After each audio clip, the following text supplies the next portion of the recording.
And welcome back now to, I should say, Battle High School, rather. Almost said Poplar Bluff. We are so used to having these home games. We are now on the road. I'm Frankie Castile. Welcome back now to Battle High School in Columbia, where coming up here in just a matter of moments, that's when the Mules will take on the Battle Spartans in what could be and should be a really good matchup. I'm Frankie Castile, glad to have you alongside tonight, whether or not you're watching on the radio or whether or not you're tuning in here on social media. We are so happy to have you alongside.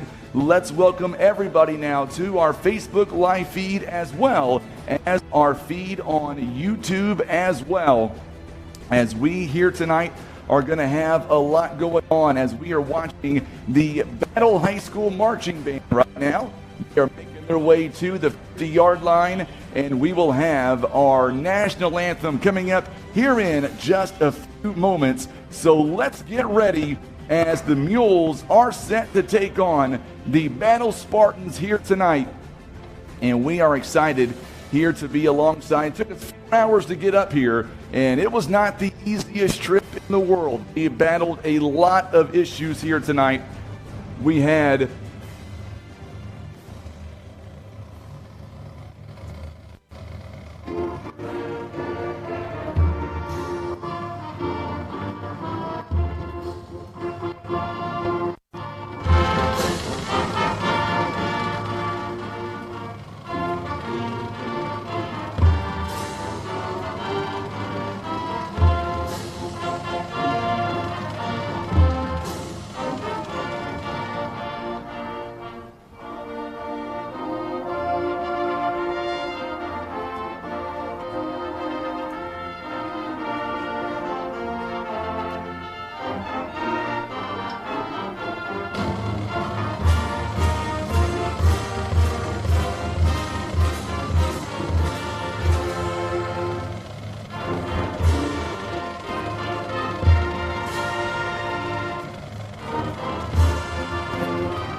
So there you have it. There is our national anthem here tonight, performed by the marching band here from Battle High School.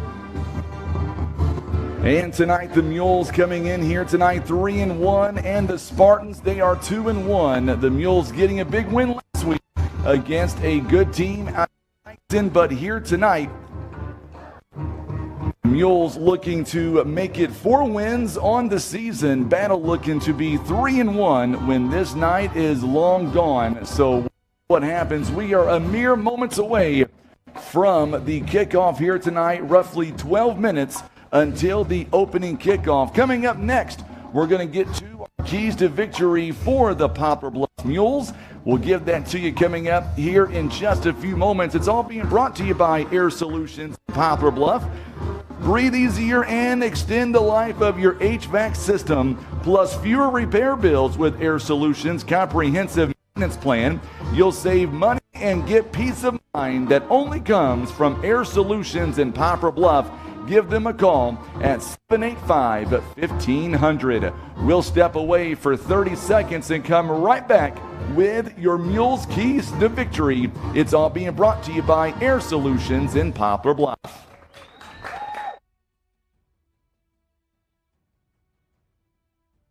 Eye Care Specialists is committed to the protection and the preservation of the precious gift of sight. Nothing is more important than your eyesight. That's the way the doctors of Eye Care Specialists see it. Kevin's Auto and Tire is a family-owned one-stop shop for fast, friendly, and affordable automotive services with the latest tools and technology, as well as their time-tested automotive knowledge. They're guaranteed to get your vehicle fixed without breaking the bank. All right, so we time for keys to victory, once again brought to you by Air Solutions in Poplar Bluff. For the Mules, we talked to Coach earlier during the pregame. He tells me that turnovers cannot be an issue tonight as the Mules look to capitalize over the last few weeks on momentum. And of course, here tonight, turnovers cannot be an issue. The Mules have got to take part, and they've got to be able to maintain and control the football. The Mules offense, they want to be out there as much as they can. Tonight, the tempo overall. Mules want to be able to be a two-dimensional football team tonight. Last week, able to shut down the run in the first half. And then in that second half, that's when the Mules were able to really take part and grab a hold of last week's game against Sykeston. Here tonight, they want to be a two-dimensional football team. Do that right from the beginning. So we'll see here tonight if the Mules are able to get it done. And, of course, if the Mules want to be able to control the tempo, get the offense out there, keep it out there as much as possible. Don't turn the football over. And most importantly, they've got to be able to run the football and they've got to be able to pass the football here tonight if they want to have a shot in knocking off Battle. Battle, of course, coming in this season, they're 2-1. They opened this beautiful facility back in 2013. They won a state championship the next year later. And, oh, by the way, they have also won 6 district championships opening back in 2013. They have won 6 of their last 7. So that gives you any indication as to what is to come here tonight.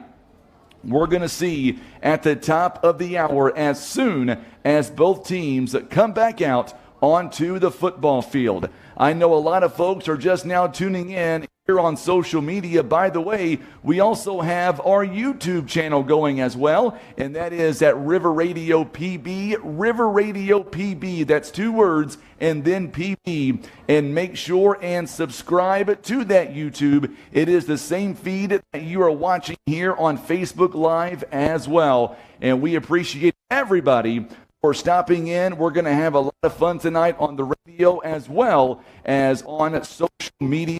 I know the Cardinals, I got a chance to watch some of that game earlier on, taking on the Chicago Cubs. And, of course, the Cardinals not 1, not 2, but 3 2-run homers in the first game this afternoon against Chicago.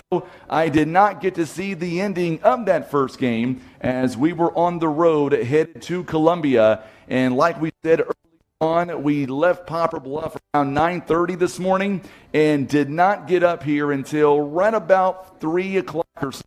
And that is because we had a lot of traffic issues, multiple accidents, and a couple of times where the interstate was shut down, but we were able to get here with no problems. So that is some great news. So sit back and relax. We've got Mules football coming at you at the top of the hour. We will step away, a quick timeout, and then we'll have the coin toss. And kickoff is on the way, beginning at the top of the hour. You're listening to Mules football on the Southeast Sign and Graphics Mules Radio Network.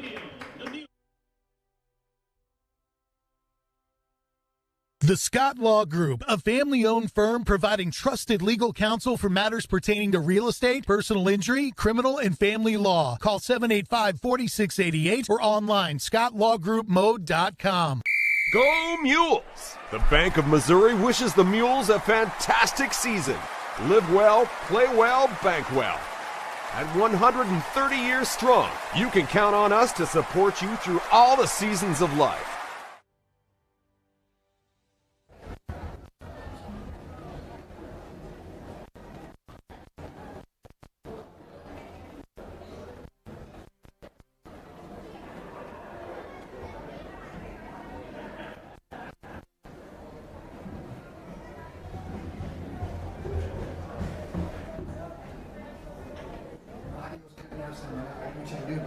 I can't do anything about it. You're far away from me. I mean, I can move if I need to down, but do you think it's going to help? Oh, it's all right. Is it really bad? Is it cutting out so bad? Stop. It's just a little. But everything came back here, so. Okay, I opened this door so that Oh, gotcha. Good. Okay.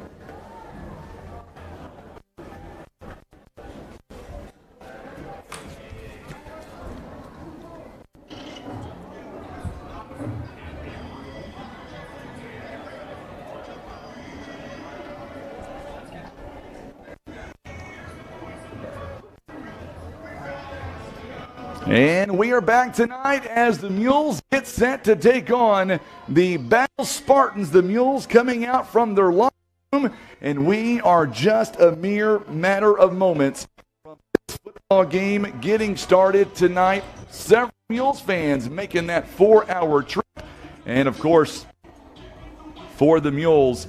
They are looking to continue on their winning ways here tonight, and what better way than a team that was ranked in the top 10 as we began the football season. They did drop out. They are not in the top 10 right now, but you can believe if they are able to get a win tonight against Poplar Bluff, that may set the tone for them to return to the top 10. But for Poplar Bluff, they do not want that chance. They want to be able to take out a very good team here out of Battle. Let's go to our social media page for the first time here tonight. David Hadley tuning in. Glad to have him alongside. Erica Johnson, we are live at Battle High School in Columbia. And of course, David, it's week 5 in Southeast Missouri. It's not week 4. Hard to believe that we're already in week 5. And tonight, the Cardinals getting a big win in game 1 of their doubleheader. And of course, they continue that big winning streak. They are getting close now to an all-time for the St. Louis Redbirds, and they'll play the Cubs again in game 2 later on tonight. We'll have live updates during this broadcast. We'll keep you up to date on the Cardinals and the Cubs later on tonight. And now the Mules, Battle High School, coming out on the football field. They are getting their last minute reps in, and we will have the kickoff here in just a few moments. We're about 3 minutes away now from the opening kickoff. It is a gorgeous night here in Battle High School in Columbia. Yes, thank you so much for tuning in. Seeing some of those comments now coming in as we speak. A lot's going on. The cards start at 7 o'clock. Thank you, Stacy. Aaron tuning in tonight. Jenny Robinson alongside with us. She is excited to be a part of this historic occasion of the first stream Poplar Bluff Mules away football game. You're absolutely correct. I forgot to mention that. Tonight is a first that I can remember anyway. I've not, no one's told me anything different. We'll keep it right there. So now the Mules captain's about to walk out to midfield alongside Battle. So here tonight for the Battle Spartans, they are being led by Garrett Murray, number 5, also coming out, number 16, Jalen Broadus, and then, of course, also coming out, Justin Goolsby. We'll be saying his name a lot here tonight, and number 50, Hayden Hicks. On the other side for the Poplar Bluff Mules, we've got to wait for them to shake hands, and then we'll be able to get you to the numbers here tonight. And Hunter Jenkins is leading out the Mules here tonight, as well as number 50, Chase Taylor is out there for Poplar Bluff. Also number 66, Miles Stark. And, of course, number 14 for the Mules, Devin Gatewood. Those are our starters here tonight and our captains. And for the Mules, if they win the toss, they will defer and kick their defense out there right off the bat. And that's what Coach Sievers, what Coach Patillo, they want to do. Each coach now shaking hands. The Mules wearing their all-white jerseys here tonight with the maroon numbers and the maroon helmets. For the Battle Spartans, they are wearing their gray jerseys with the yellow or make that gold trim and the gold numbers. Coin is in the air, and the Mules, I believe, have won the toss. They, I believe, are going to defer. They do. And now we are gearing up now for the opening kickoff as Poplar Bluff, round 1 goes to them. They have won the toss, and that means they are going to be deferring, and we'll see the defense here right off the bat. Matt Winters is tuning in tonight, our city manager. Also, Eric Kirkman is tuning in as well. Says, go Mules. Lee Wallace tunes in from Evansville, Indiana. Love to have him alongside. I feel like this Facebook here on a Friday night is my second family. I'm home, and here on Friday nights, I would not miss this for anything in the world. It's like being with my family on Friday nights. You guys keep me in check. We've got St. Louis Cardinals. They're in action tonight as well. They've already won the first game of the afternoon. Let's see here. Eric is tuning in from Kenmore, Washington. All right, social media, those that are tuning in, you're letting us know what team you're going for. Are you watching in Poplar Bluff? We've got Kenmore, Washington tuning in, Evansville, Indiana, tuning in. Where are you watching here in this amazing atmosphere tonight as Poplar Bluff gets set to take on the Spartans out of battle? Also, do me a favor if you don't mind, hit that share button for me or hit the like button for me if you're watching on social media. Stephanie tuning in. She is a Poplar Bluff High School. Glad to have you alongside here tonight. Don Collins, he is tuning in. The Collins Bunch. Jenny tuning in. Panama City in Florida. It's going to be a great night for high school football. Poplar Bluff now is set to kick off. The Mules are going to kick off, and they will go right to left on your radio dial. So for the Mules, here we go as Chandler Beaton is underway, and the Mules, or I should say Battle, will take it near the 10-yard line. And here he goes to the outside, and he'll be ran out of bounds by number 11 for the Mules. That is Colin McBride. So just like that, as Poplar Bluff now, Chandler Beaton comes out, does his job, and it's not much of a run back. So now for the Battle Spartans here.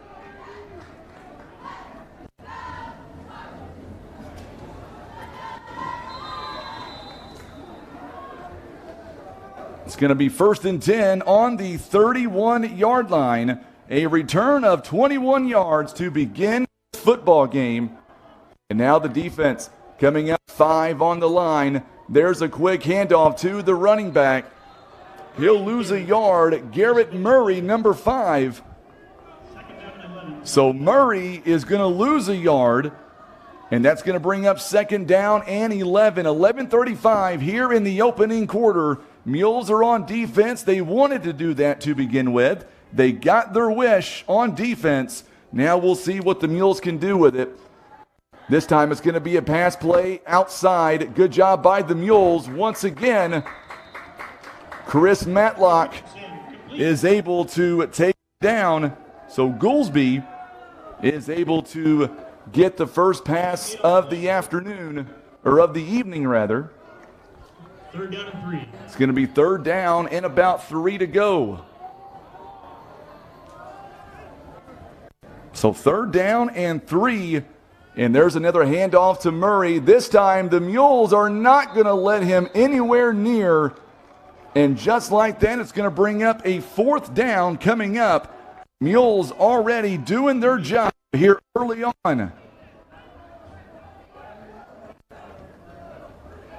So the Mules are doing their job. It was 3rd down and 3. Now it's 4th down and 3 from about the 38-yard line.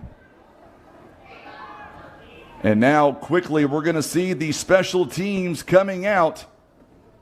4th down and 3. And now the Mules defense stepping up, doing its job.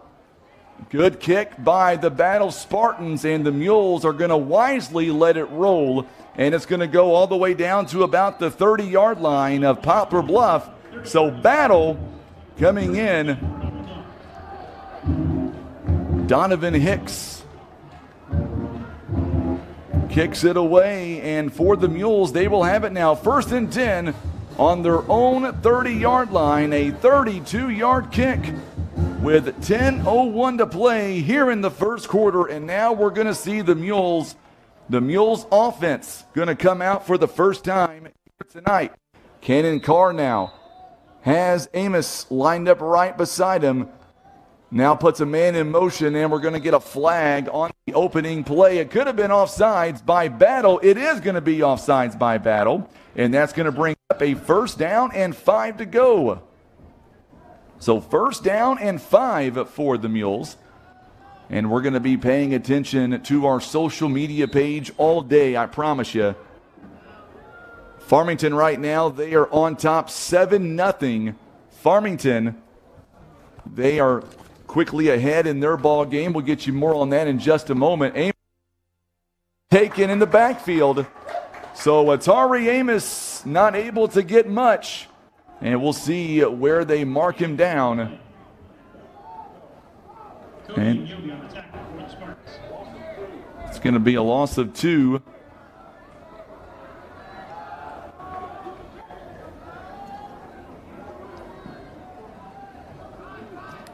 So all the way back on about the 33-yard line. 2nd down and 7 now. There's the pitch outside to Amos. Amos is trying to get away, and he is not going to be able to. He is taken down by Jalen Broadus. So Amos again is going to be for minus yardage this time. He is all the way back to about the 26-yard line. That's a loss of 7 yards, and that's going to bring up a 3rd down and forever. 3rd down and 14 to go. And for the Mules coming in the ball game at 63% on 3rd down conversions. So 3rd down and about 13 and a half to go. Cannon Carr, are they going to run this play to try to get some yardage back? Nope, they're back to throw. Carr stands in the pocket, throws one down the field, and it's going to be incomplete pass. There is a flag down on the far side. We are on the home side here tonight. That's some good news. We can see what's going on. We can see a lot of what's going on here, rather.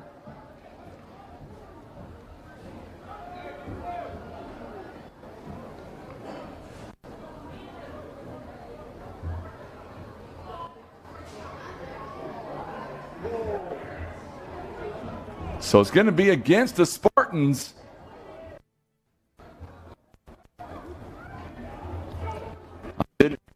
It's going to be pass interference, and that is going to be an automatic 1st down for the Poplar Bluff Mules. After the penalty, the Mules will have it 1st and 10 from the 42-yard line. From the 42-yard line. So now it is 1st and 10. Mules have new life. We'll see what they do with it. Carr is going to be taken back, couldn't get rid of it, and there is a sack coming in by this defense. So there is a sack by Cannon Carr, unable to get rid of it. And he's going to be taken down all the way to about the 31-yard line.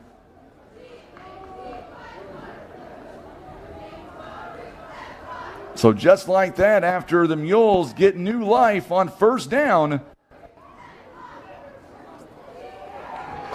And once again, the Mules try to catch Battle napping. Not going to get much on the play. It is a reception. No gain on the play. Out to Nick Brummett, and Brummett is not going to get much.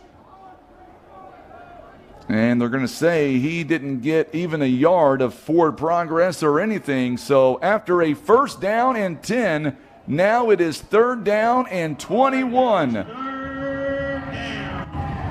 So already 3rd down for Poplar Bluff. Carr, high snap, gets it outside to Darius Graham. Graham gets away from one tackle, and he is going to be taken down still in Mules territory. And he'll be marked down near the 48-yard line. So a gain of about 17 yards on 3rd down brings up 4th and manageable. And that's going to bring up about 4th and about 4 to go. But we're still going to see the punting team as the Mules find themselves. They were 3rd down and 20, but instead they go ahead and they're going to punt this football away. Garrett Lasley are coming out to punt the football away.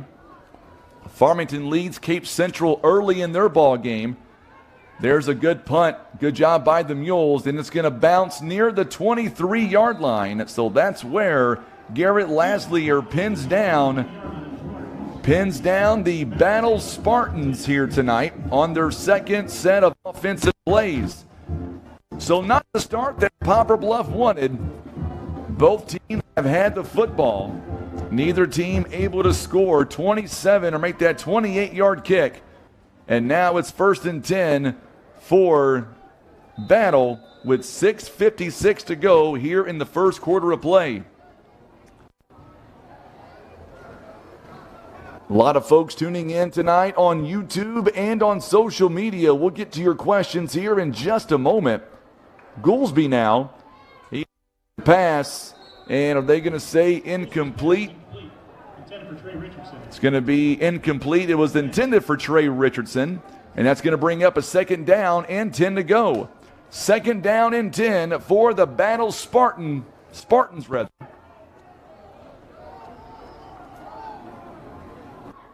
A lot of folks tuning in on YouTube here tonight and on our Facebook page. This time, Goolsby again. He's back to pass, and he's got a man, but Chris Matlock will wrap him up. Also, Hunter Jenkins is there. So both Mules doing a fantastic job of shutting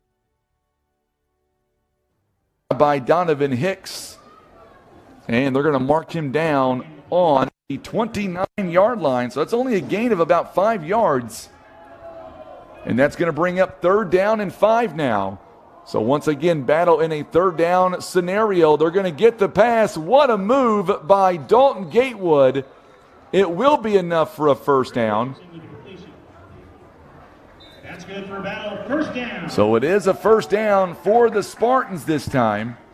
This time, Trey Richardson is able to get it all the way out to about the 38-yard line. That's a gain of 9 yards. So now Battle wasting no time. They go no huddle a lot here. This time Goolsby going to go downfield, and oh my goodness, a wide open player. That's not Trey Richardson that time, but Kalen Horn was wide open, and it would have been 6 for the Spartans had he made that reception. It just goes out of his fingertips. Greg Gilberto was tuning in tonight from Poplar Bluff. His lovely wife could not make the trip. He stayed home with her this week. We wish her all the best, Greg. Our team chaplain not with us tonight, but he is tuning in on Facebook, and I hope he's enjoying the broadcast. There's another run once again by Murray. He's going to break into Mules territory all the way down to the 49-yard line. So Garrett Murray, he gets to the Mules side, or make that, I'm sorry, not the Mules side. It's going to be marked down at the 46-yard line, rather, of Battle. That's a gain of about 8 yards, and that's going to bring up a 3rd down and about 2. 3rd down and 2 now for this Battle offense. We'll see what Goolsby has in store. There's another lob pass in the air, gets it back out, and it's going to be a missed tackle by the Mules. Another missed tackle, and this time he'll be taken down by Dalton Gatewood. Trey Richardson yet again making the Mules miss not 1 but 3 tackles. 1st and 10 from the Mules, 32 and it'll be on the 32-yard line, a pickup of 22 yards on that play. It was 3rd down and 2, and now Battle is moving the sticks.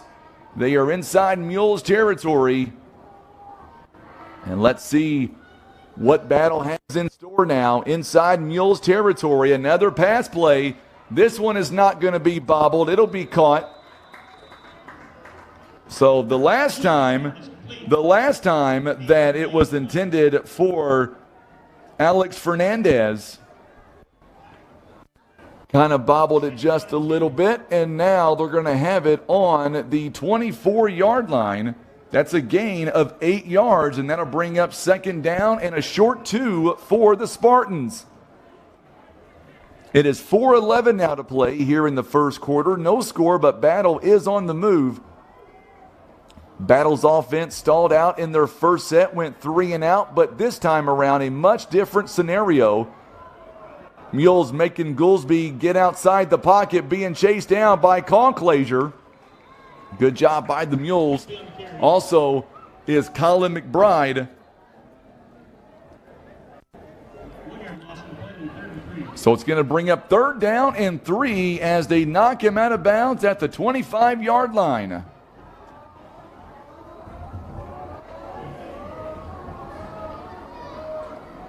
So now as the Battle Spartans looking over toward their head coach, first-year man, Jonna Dubinsky, His first year, took over the program back in late June, early July. Their leading running back this season, Martin, would have been a senior. He is out with a torn ACL. Another drop pass by Trey Richardson, wide open. And that's going to bring up now a 4th down and 3 to go. And you would imagine in this situation, they are in 3 or 4 down territory. Jackson right now, they lead at Sykeston with 8:52 to go in the first quarter. Cards already up 3-0 in the first inning. Thank you, Stacy. Cardinals and Cubs. Looks like St. Louis is on their way to keeping that momentum streak. There's a pass, another missed tackle by the Mules, and this one will be walked in the end zone. Battle touchdown. No flags on the play. Mules unable to take him down after missing. Jalen Broadus will get the touchdown. 3:40 left here in the first quarter, and Battle now with a 6-0 lead. So Battle High School coming back out for the extra point attempt. Tay Patrick is in for the extra point. The whole 21, there's the snap. And this one is, it is blocked by the Mules, so that could be big going forward, but they do score 6 points, and the Spartans now lead at 6-0 on the Southeast Sign and Graphics Mules Radio Network.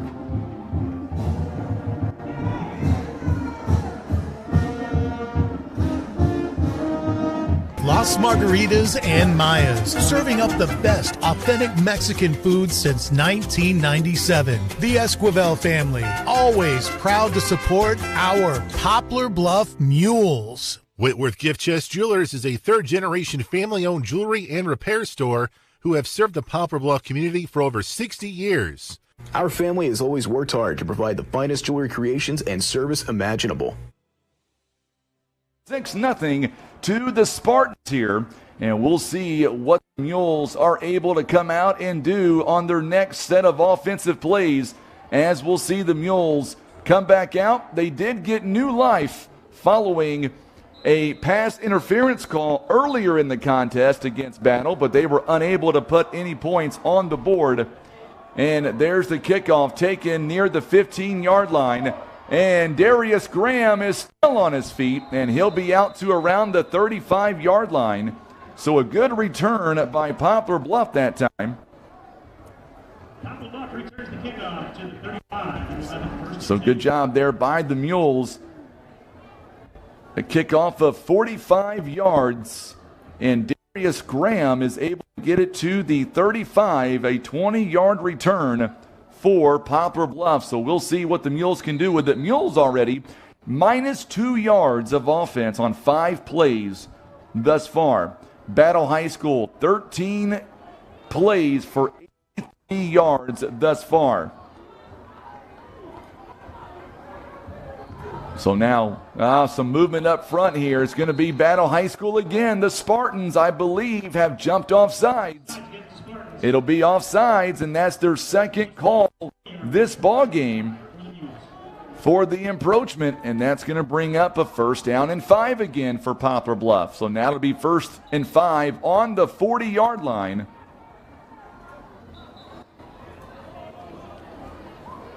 And we're going to get a whistle here. Now the play clock starts. 3:20, or make that 3:32 rather. 3:32 as the man goes in motion. It's going to be a pass play, and Graham just over his head by a lash.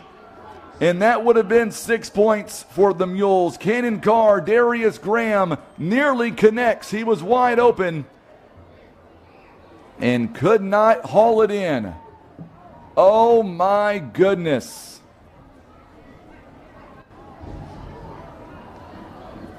So it'll bring up 2nd down and 5 on the 40-yard line.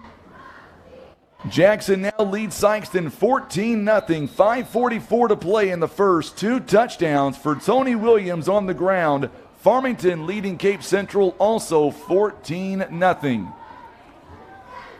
A lot of folks tuning in on social media. Do me a favor and share this feed if you're watching on Facebook. There's another catch. Nick Brummett spins. He'll have a first down and then some. Brummett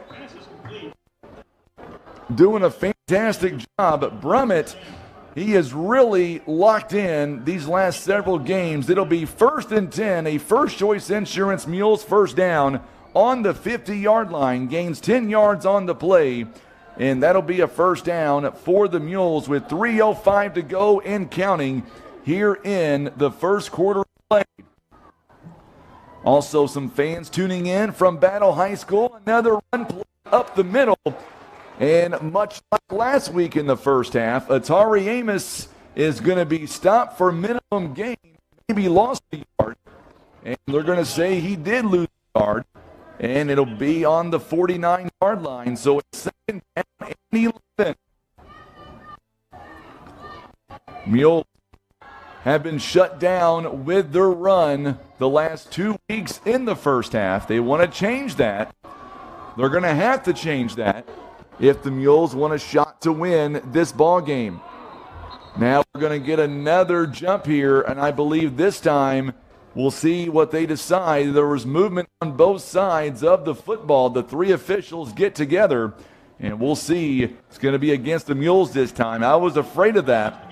I thought the Mules maybe jumped off, and they did. So now it's going to bring up a second down and 16. Tom Cash is tuning in, the class of 72. They are watching him and Debbie tuning in from Kansas City, Missouri. Glad to have you alongside here tonight, Tom. And hopefully the Mules will figure out a way to match points here with the Spartans.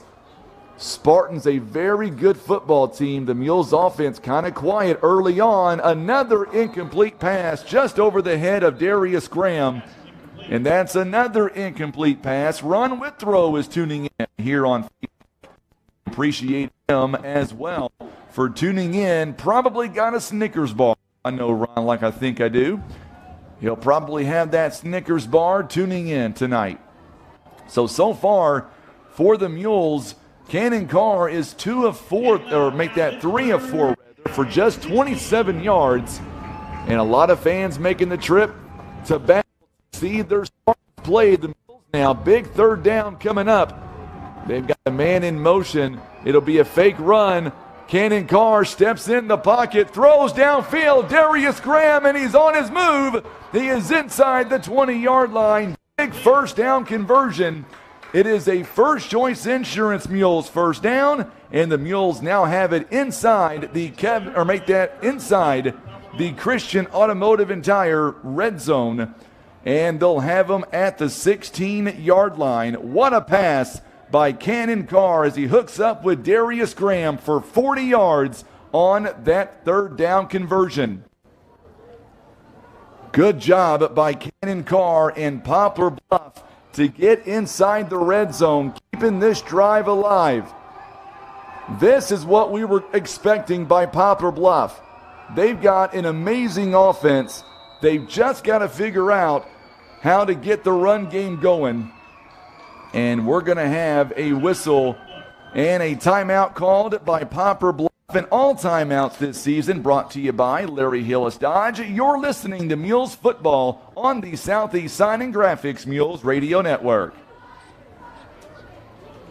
Want a career and not just another job? It's waiting for you at Briggs & Stratton. Great pay, great benefits, and continuing education. Everything you and your family deserve. Go to careers.basco.com and look at Poplar Bluff job openings.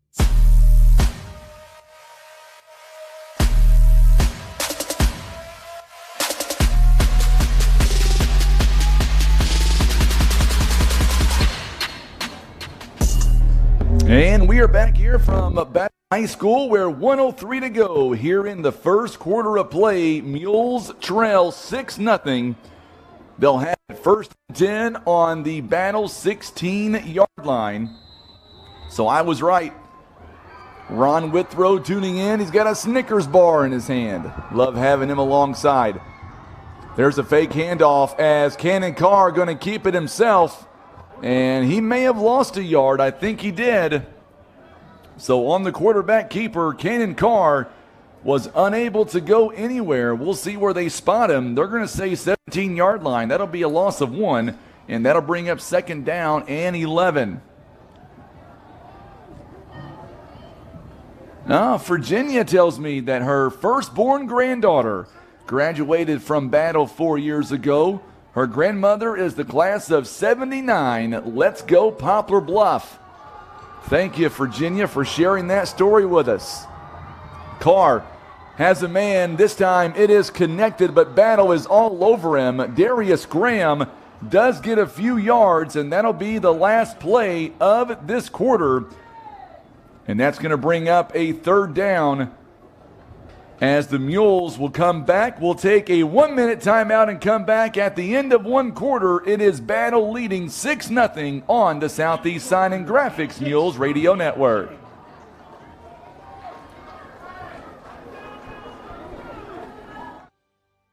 First Choice Insurance. Let their family protect your family. They provide insurance for home, auto, life, health, farm, and recreational vehicles. Call today for a free quote. 573-686-2870. First Choice Insurance. Our family protecting your family. Breathe easier and extend the life of your HVAC system, plus fewer repair bills with Air Solutions Comprehensive Maintenance Plan. You'll save money and get the peace of mind that only comes from calling Air Solutions. 785-1500.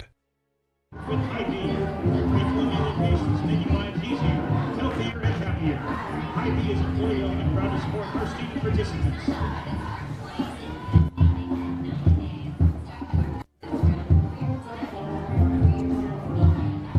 Geek Sport is Fine is proud to be presenting partner of Milwaukee Public Service Airlines and activities. Geek Sport is Fine, in Missouri's leader in physical therapy and sports medicine.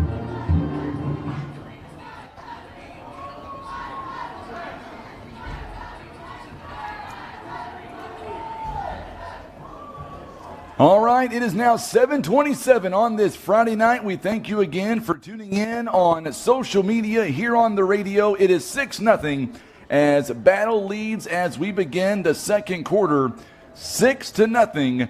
And the Mules are driving inside the red zone. You can imagine the Mules are in 4-down territory right now as the Mules have it 1st down, or make that 3rd down and 7 rather.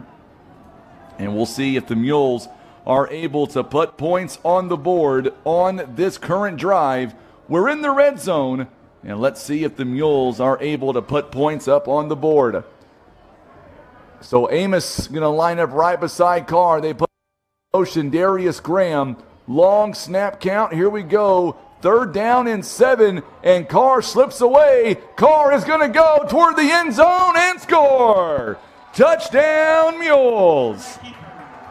On the quarterback keeper, and Cannon Carr with his legs brings the Mules 1 point away from tying this football game. Cannon Carr, that's his 4th touchdown run on the season. Let's hear it. If you're tuning in on social media, what'd you think about that run by Cannon Carr? Beaton comes in for the extra point attempt. The holder is going to be Cannon Carr. This is a big point. Extra point attempt. It squeaks through the middle, and the Mules now lead it by a score of 7-6. And for the Mules, that is a huge, huge opportunity there for the Mules. And now they lead it 7-6. So what a drive by the Mules. They get inside the red zone. Cannon Carr on 3rd down and 7. He makes the Battle Spartans pay. Crosses the end zone and gets in for 6 points. Mules doing a phenomenal job in this ball game. Now they lead by 1, so now it's up to the defense, and we'll see what the defense has in store. Spartans of Battle. So thank you again for tuning in on social media. And, of course, Eric doing a good job keeping us up to date on the Jackson game. They are taking it to Sykeston right now. I think at last check it was 21-7. It was something like that. Big audience on Facebook Live as well as on our brand new YouTube channel. If you haven't already subscribed on our YouTube, it is River Radio PB, River Radio PB on YouTube. Boom, kick downfield. And it's going to be taken at the 3-yard line. And the Mules, after the bobble, the Mules, I think the ball came loose. It did come loose. And who recovers it? Poplar Bluff comes up with it. It was recovered by number 76, Clayton Stark. Clayton Stark doing a phenomenal job of stripping that football. And it was a penalty against Battle, and it's going to be declined. It was bobbled at the 3-yard line to begin with. But the Mules make them pay. And the Mules are going to have it now, already inside the red zone. So now we'll see what the Mules are going to do with it here, already in the red zone. And now Poplar Bluff. Again, Darius Graham along the outside.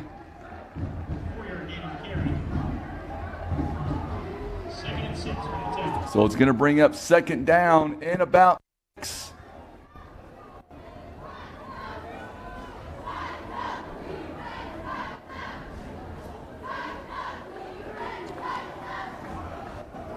So Darius Graham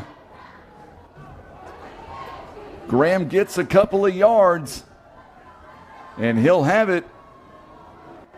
It's now second down on the 10-yard line. This time Carr looks to pass in the end zone. It's incomplete. It was intended for Nick Brummett. Nick Brummett couldn't come down with it.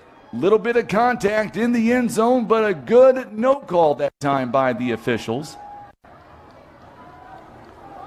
Mules are hustling right now. They are trying to get into the end zone. It's third down and 6 now on the 10-yard line. All right, let's get loud. Battle, it's third down. So now it's third down coming up for the Mules offense. It'll be another quarterback keeper up the middle, and Cannon Carr will be near the sticks, and I believe he's got enough for a first-choice insurance Mules first down. There is a Battle player slow to get up. It is a first down on the 4-yard line. Cannon Carr again. He gets 6 yards on third down, and it is another first down for the Mules. I promise you I'm going to go through some of these comments in just a moment, I promise you, on social media. We've got a lot coming in. Love having my family in every Friday night under the lights. First and goal. Amos, the handoff. It goes nowhere. And he'll lose some yards all the way back to about the 7-yard line. Another loss as Amos could not do anything with it.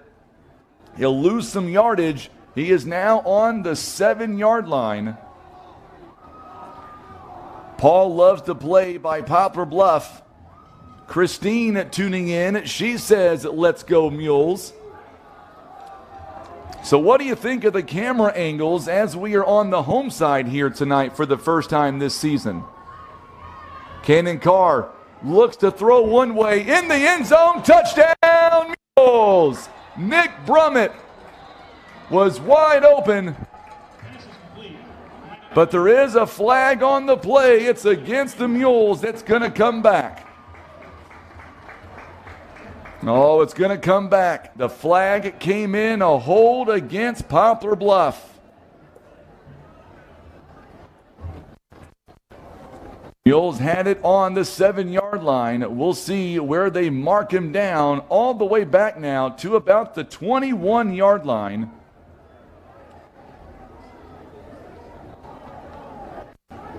After the penalty, it'll be second and goal. So now it's second down and goal on the 21-yard line.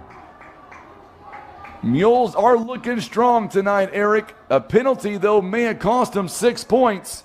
as now it's 2nd and goal all the way back on the 21. Cannon Carr again. He gets a man. He's inside the 20. It's Darius Graham to about the 16-yard line. So now it's 3rd and goal on the 16-yard line. It's a 5-yard pickup that time. Mules lead 7-6 following a turnover by the Battle Spartans on the 14-yard line. Now the Battle Spartans bench getting this crowd fired up. I can't even see how many are in attendance from the Battle side as we are high up and there are whistles and flags down.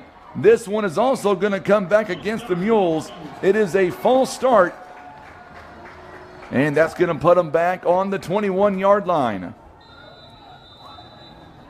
So 3rd and goal now on the 21-yard line. The Mules so far tonight, they are 4 out of 6. 4 out of 6 so far. 44%, or make that 67% rather, from 3rd down conversions. Carr looking again to make something happen on 3rd down, and he's going to be taken down again. Another sack, this time by number 55, De'Air Williams. And that's going to be the 2nd sack of the ball game for the defense. And they're going to mark him down all the way back on the 28-yard line. This time it's -7 yards. 4th down. So it is 4th down.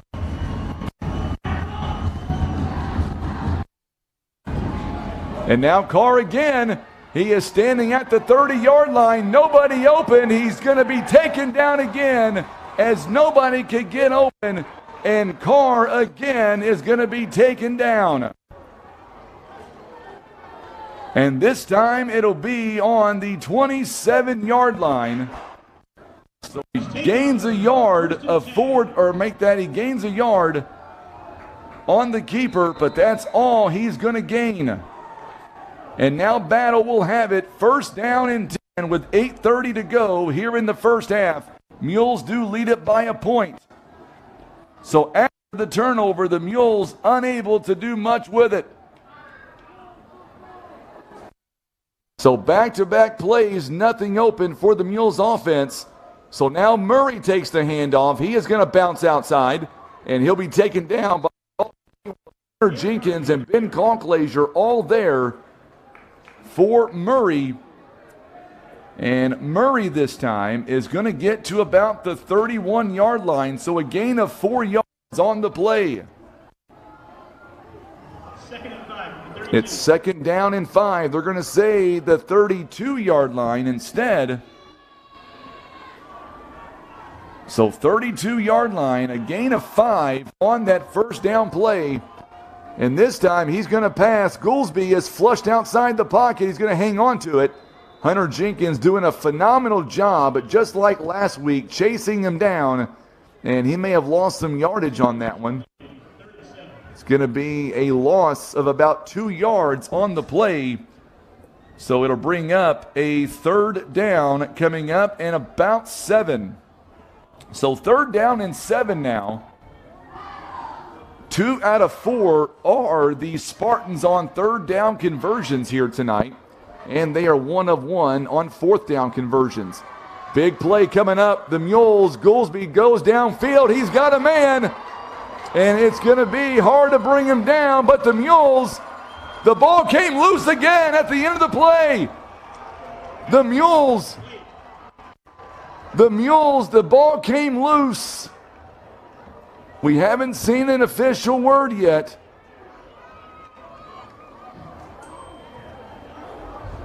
And it's going to be Mules football. So the Mules, once again, as L.J. Williams fumbles it. So the Mules again, it'll be 1st and 10 now on the 13-yard line after a 57-yard catch and run. So now for the Mules, it was recovered by Colin McBride, and the Mules now will have it with 7:35 to go here in the first half. What a change of events that was for the Mules.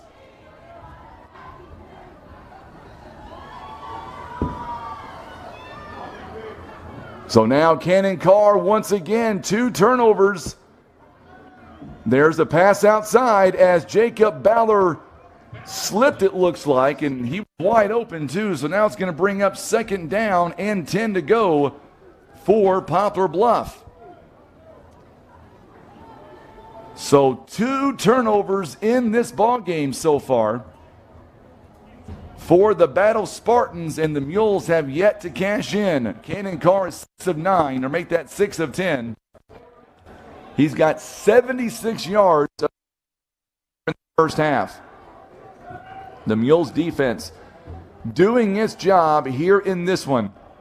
There's a pass outside to Darius Graham. Graham is going to be held up, and he just goes down at the 15-yard line. So a gain of 2 yards.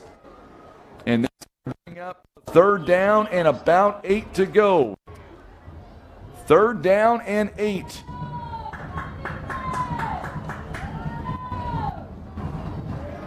We apologize if we are having any audio interruptions. We've got a big concrete wall between myself and Tim. So it's 3rd down coming up now for the Mules following the fumble. 3rd down and 8. Carr, he's got to be protected. He goes downfield. He's got a man open. It's good. This time it'll be a 1st down coming up. The ball came out, but they're going to say, I believe, Devin Gatewood was down by contact. So Devin Gatewood with a big 1st down catch. It is a First Choice Insurance Mules 1st down. The ball did come loose. It'll be on the 49-yard line, so a 34-yard catch by Devin Gatewood. And the Mules are now near midfield. After 1 quarter, Jackson leading 27-7. Something tells me that we're going to see Jackson again coming up very, very soon. Mules now coming out with 3 wideouts. 3 to the far side, 1 to the near. Brummett lines up. Amari White is also going to line up, and we're going to get a delay of game against Poplar Bluff. And that's going to back him up 5 yards. Another penalty by Poplar Bluff. And that'll bring up a 1st down and 15 to go.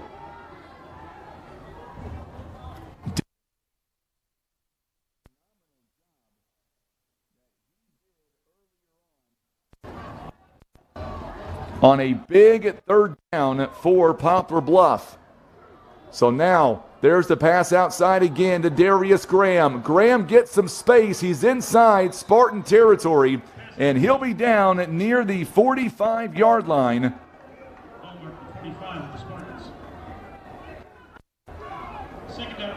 2nd down and about 4. So 2nd down. Now remember, the Mules get the football back to begin the 2nd half. 5:14 to play here in the 1st. Mules have a 1-point lead. 2nd down and 4. Now Amari White had a big game last week. Ballard gets his first catch of the night. He's going to be close to the sticks depending on where they mark him down, and they're not going to give him a favorable spot. They're going to say maybe a couple of yards on the pass. So now is going to be tackled at about the 43-yard line. So a gain of 2 yards, and that's going to bring up a 3rd down and short 2. 3rd down and 2 to go. Mules are 4 out of 7 on 3rd down conversions. Make that 5 of 8. Here in the first half.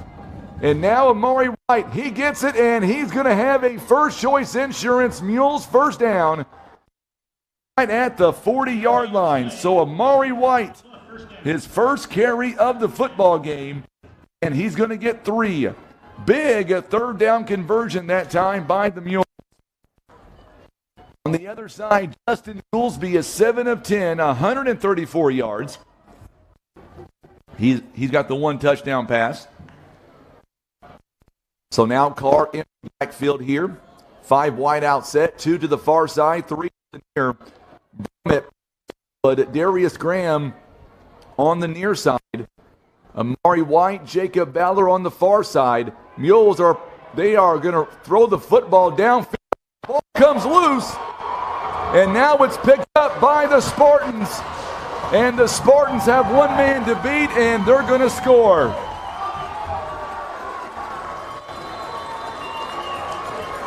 Change of events.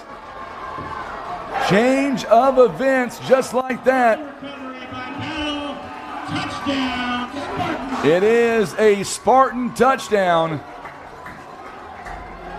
following the fumble by Cannon Carr.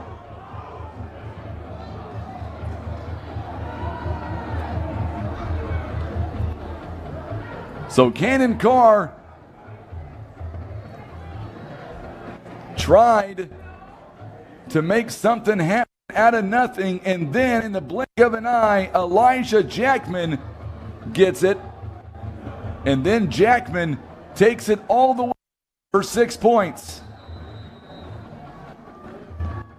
60-yard touchdown run, and now it's going to be a 2-point conversion to try to make this a 7-point lead. So now the Mules defense got to step up here. They're going to throw it in the end zone, and L.J. Williams is going to walk it in the end zone, and now it is a the 2-point conversion is good. And now it is 14-7 battle. We're back in 30 seconds on the Southeast Sign and Graphics Mules Radio Network.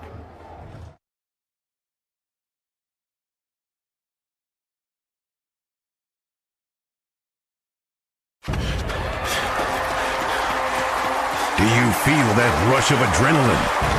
That's the feeling of over 100 years of Poplar Bluff football excellence. Let's make some history. And touchdown!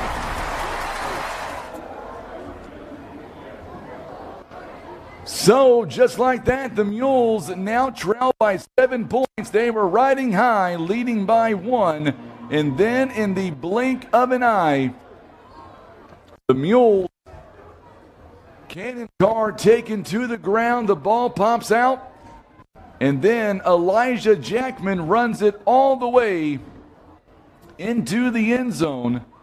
I know some believe that he may have fumbled it before he crossed. He did not. He had possession of the football. The ball did come loose at the end, but by that point it was too late.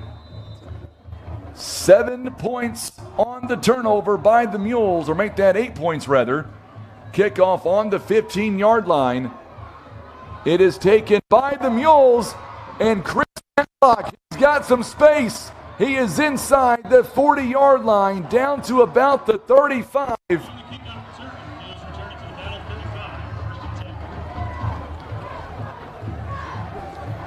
So the Spartans thought they may have got the kickoff or the fumble, but he was down by contact.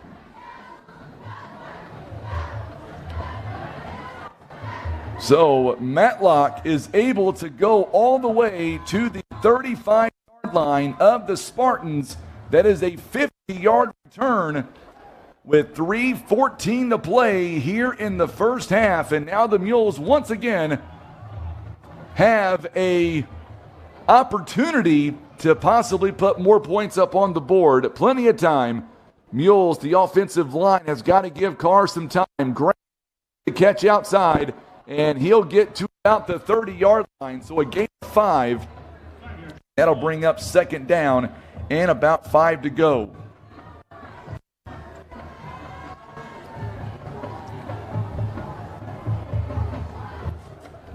Four hours away from home.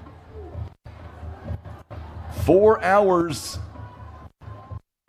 That's what the internet says it takes to get here. But with all the wrecks that we we encountered along the way. It was a lot longer than 4 hours, but it was worth every bit to be here tonight.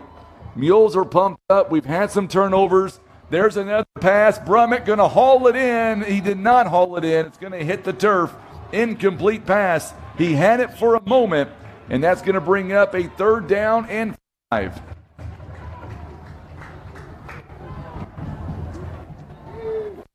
So the Cardinals leading 6-2. I believe that game is in the 2nd inning.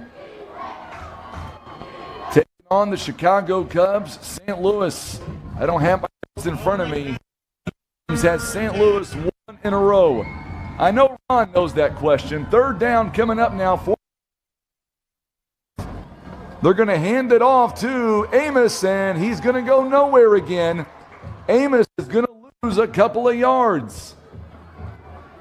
Loss of 1 on the play. It'll be a loss of 1 yard, and that's going to bring up a 4th down coming up for the Mules. And you know they're going to go for it here on 4th down. We're going to get a whistle. Timeout. Call by Battle. Timeout battle, so we'll keep it here with this battle timeout. We'll have Tim zoom in on that scoreboard if you don't mind, Tim. If you're able to hear me outside, we'll have a great shot of that scoreboard during this timeout. 2:07 to play here in the first half.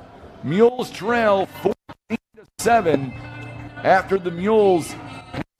They coughed it up and it turned into 7 or make that 8 points the other way. 4th down coming up. The Mules 0 for 1 tonight. Really for the season, the Mules haven't done that well on 4th down conversions so far this season. So we'll see what the Mules are going to be able to do with it. Mules are just 1 for 6 so far this entire season on 4th down conversion. Still have 2:07 to play. So 12 games it is. John Scott tuning in tonight from Poplar Bluff. He says, let's go Mules. Jackson up 41-7 right now, midway through the 2nd quarter of play.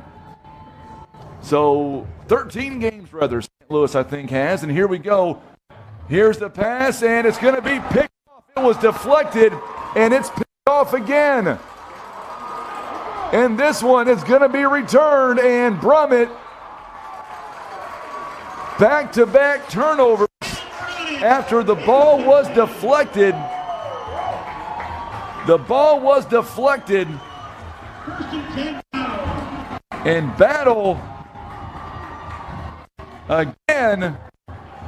Jalen Broadus. No flags on the play.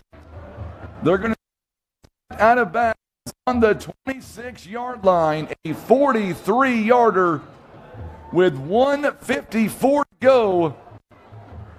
And now Battle has an opportunity.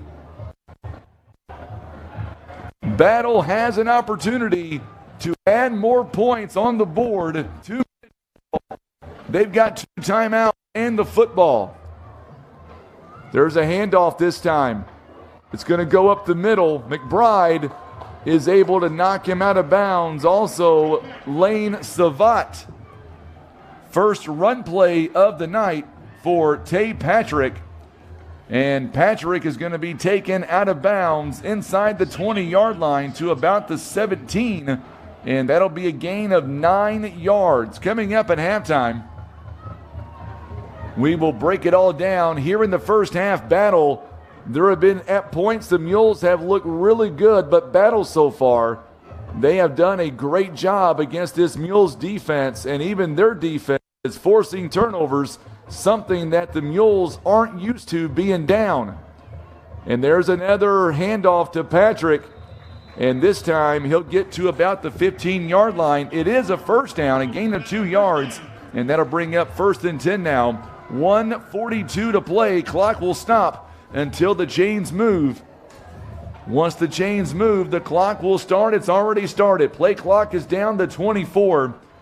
And really, they are in no hurry to run any plays right now. They don't want to give the Mules any time to score.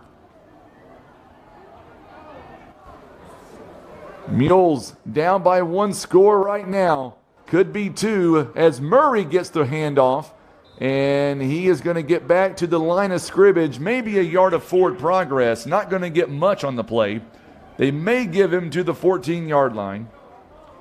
And they will. And we're going to get a whistle here and a timeout, I believe, by the Spartans. Or we got a player down for the Mules. There's a player down for Poplar Bluff. This one is number 70 for the Mules, Kaysen King. So Kaysen King now, as Heath Willis, Coach Sievers runs out to check on his player. Kaysen King, it's going to be a left leg is what they're working on. Boy, you hope he's going to be okay as he is still laying right now on the turf. Now he's going to be able to get up. So the good news is he gets up on his own power, kind of walking off. He'll come out for at least one play. We will watch that. It's 14-7. Mules trail with 1 minute to go here in the first half. So 1 minute, the clock starts. You can hear the crowd underneath me. I can't see how many folks are here from Battle because we're so high up, but you can sure hear them in the mic. There's a pass, and it's picked off by the Mules. Hunter Jenkins picks him off. And he will return it. He was picked off at the 10-yard line. Big turnover there for the Mules as Hunter Jenkins comes away with the interception. And it'll be first down and 10, Poplar Bluff on the 24-yard line. So the Mules quickly now. That is a big turnover. Coach Sievers, you can bet, coming up at halftime, he'll give the boys the pep talk. I know Greg Roberto was tuning in tonight. He's watching somewhere. Greg Roberto, if you're Coach Sievers, what message do you think he's going to have for his team at halftime? Cannon Carr now back to pass. And he's got a man. It's open.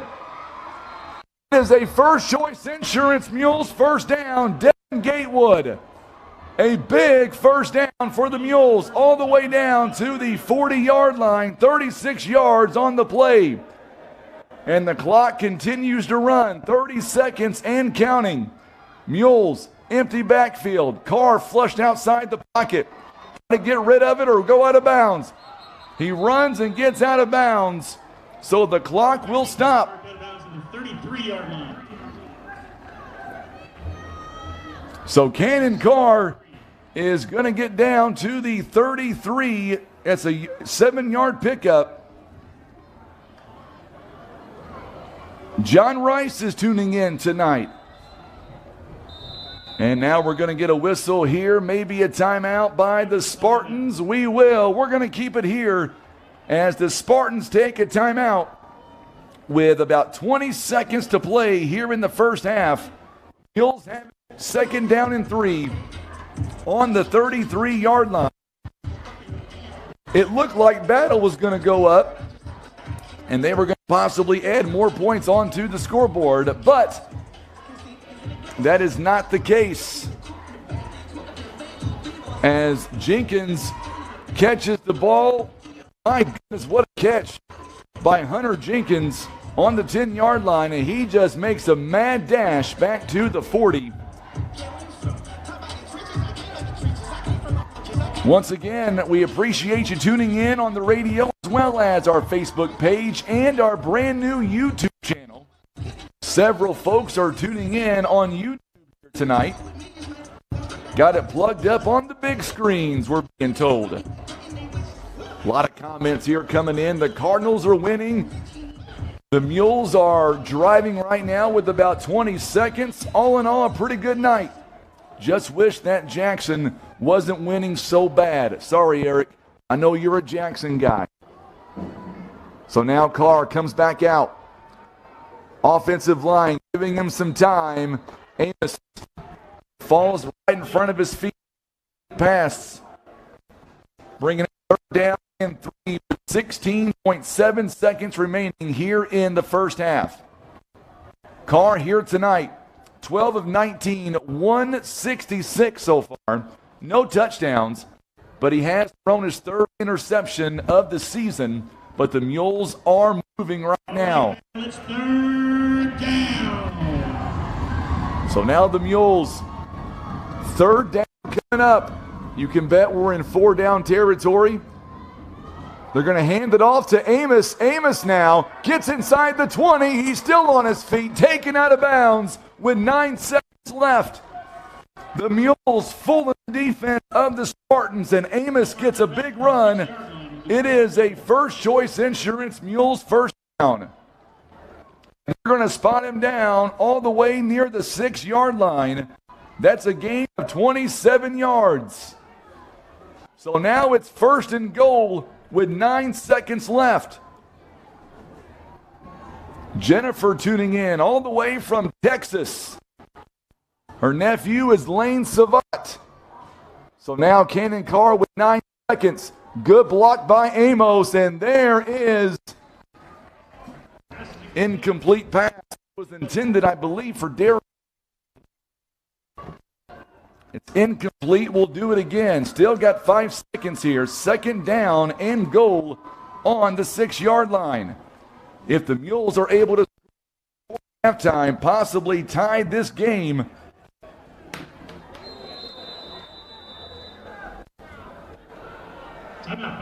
So timeout called by the Mules, presented by Larry Hillis Dodge. Ram Power Days are back at Larry Hillis Dodge. Save huge on brand new 2021 Dodge Ram 1500 crew cabs.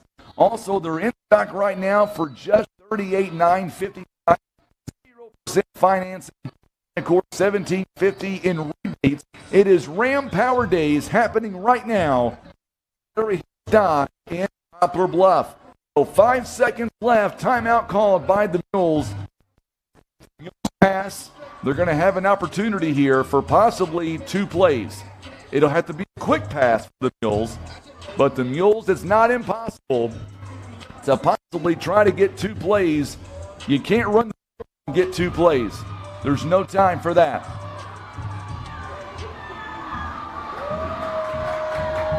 So now the Mules coming back out. Big play by the Mules. They're not going to go for the field goal, at least on this play. They're going to try to get 6 points on this one. Hunter, or make that Jacob Baller on the far side. Cannon Carr. We made this play for 1 play.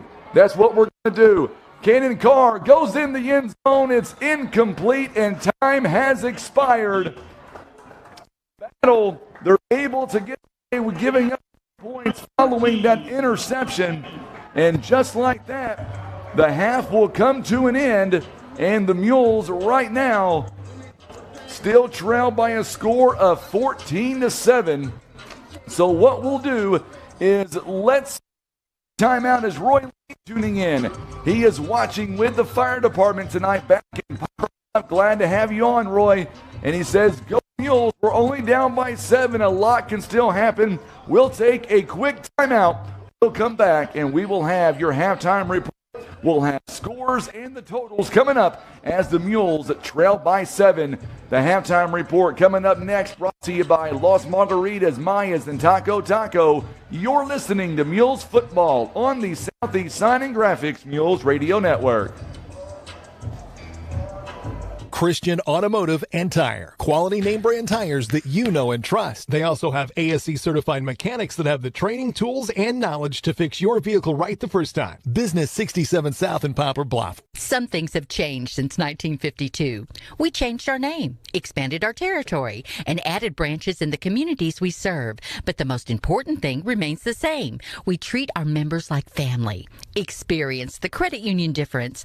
Ozark Federal Credit Union. Membership eligibility required. Insured by NCUA.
Tony, right? Yes. Yes, what's up?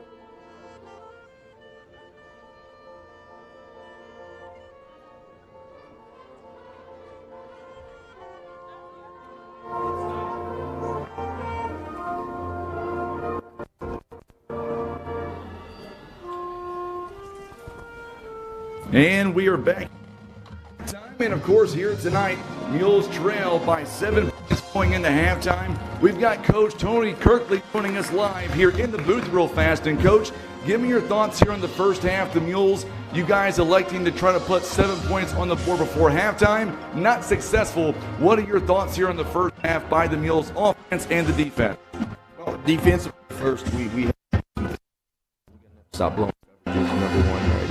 And, if we can keep these guys out of the zone, it's going to give our offense a very good chance of winning this football game. And that's what we came here to do. So, a couple of turnovers here against the Mules, and something we're not used to doing is turning the football over from behind. But the Mules very fortunate here to be down by just 7 points. When the Mules get the ball back here as we begin the second half, what do you expect here from the first set of offensive plays by your Mules? Well, we got to do we got to get in the end zone. 4 points. We're down 14.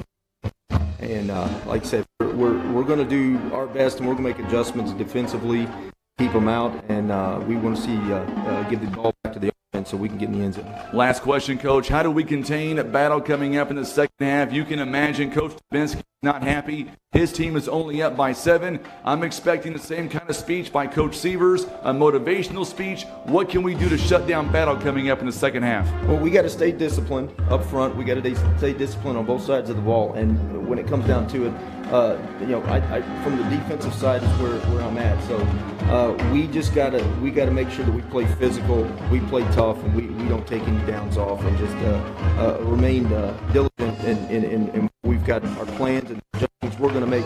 We know battle's going to make adjustments, but we're going to make our adjustments, and hopefully we can get the ball back in the hands of the offense. All right, Coach, thank you so much for the time. Good luck. We'll see you guys afterwards. Okay, thank you. Coach Kirkley here joining us live here as we are in halftime now. And for the Mules, as Coach Kirkley, you heard him talk about, we've got to be able to play better football coming up in that second half. And there were a lot of times where for the Mules, I thought the Mules played very well. And there were a few times the Mules did ball over, made some mistakes, and that come back to hurt us. So, of course, we appreciate the Mules, or I should say appreciate Coach Kirkley. He is a few doors down. He was able to come down and sit with us and kind of chat us up a little bit and talk to us about this football game. So here tonight, the Mules, we do trail right now by a score of 14-7, but that's what it is. 14-7, and the Mules have a long way to go here tonight, and hopefully the Mules are going to be able to come out and we're going to be able to do some things differently in that second half. And if the Mules are able to do that, then of course the Mules will, I think honestly, I think we're going to play a lot better coming up in that second half. We always do, and we have the last 3 weeks anyway, so hopefully the Mules will be able to do the exact same. Let's go ahead now and take a look at some of our first half stats. And our first half stats brought to you by Los Margaritas, Mayas, and Taco Taco. As the Mules did not score in that first quarter, however, they did score in the second quarter thanks to Cannon Carr, as he runs for a 13-yard touchdown on third down. And, of course, Beaton makes it a 1-point lead second quarter. And I should say later on in that second quarter, Cannon Carr throws an interception. It goes for 60 yards and the touchdown. And, of course, that makes battle with a 14-7 lead following a 2-point conversion. So far, the Mules, 37 first half, 195 yards of offense. You look at battle, 20 plays for 155. The Mules are averaging about 5 yards a play. Meanwhile, battle, they're averaging almost 8 yards a play. You look at the overall rushing game, and right now neither team is doing quite well on the rushing game. The Mules right now, 16 carries for 29 yards. And on the other side of the football, it is battle, 9 carries, 21 yards. Everything right now is through the air. You look at the Mules right now, 166 yards of offense through the air, 134 by battle. And then you look at the overall third down conversions, and for the Mules, 7 out of 11 so far in the first half. That's 64%. And then looking over at Battle, they are 2 out of 5, 40%, but they do have a 7-point lead. Justin Goolsby right now, 7 of 11. He's got 134 in the yards category, 1 touchdown, 1 interception. On the ground, Garrett Murray, he's got 5 carries for 13 yards. Also, Tay Patrick, 2 carries for 11 yards. And that is it on the ground. Through the air, L.J. Williams made that big interception and then ran it back for 57 yards and then coughed it up. Trey Richardson, 3 catches for 39 yards. Jalen Broadus has a catch for 25 yards and a touchdown. And Alex Fernandez has 1 catch for 8 yards here on the night. Looking at Cannon Carr, 12 of 21 so far, 166 yards. He's got no touchdowns, 1 interception. Atari, he's got 6 carries for 13 yards on the night. Cannon Carr, 8 carries for 9 yards, and the only touchdown by the Mules.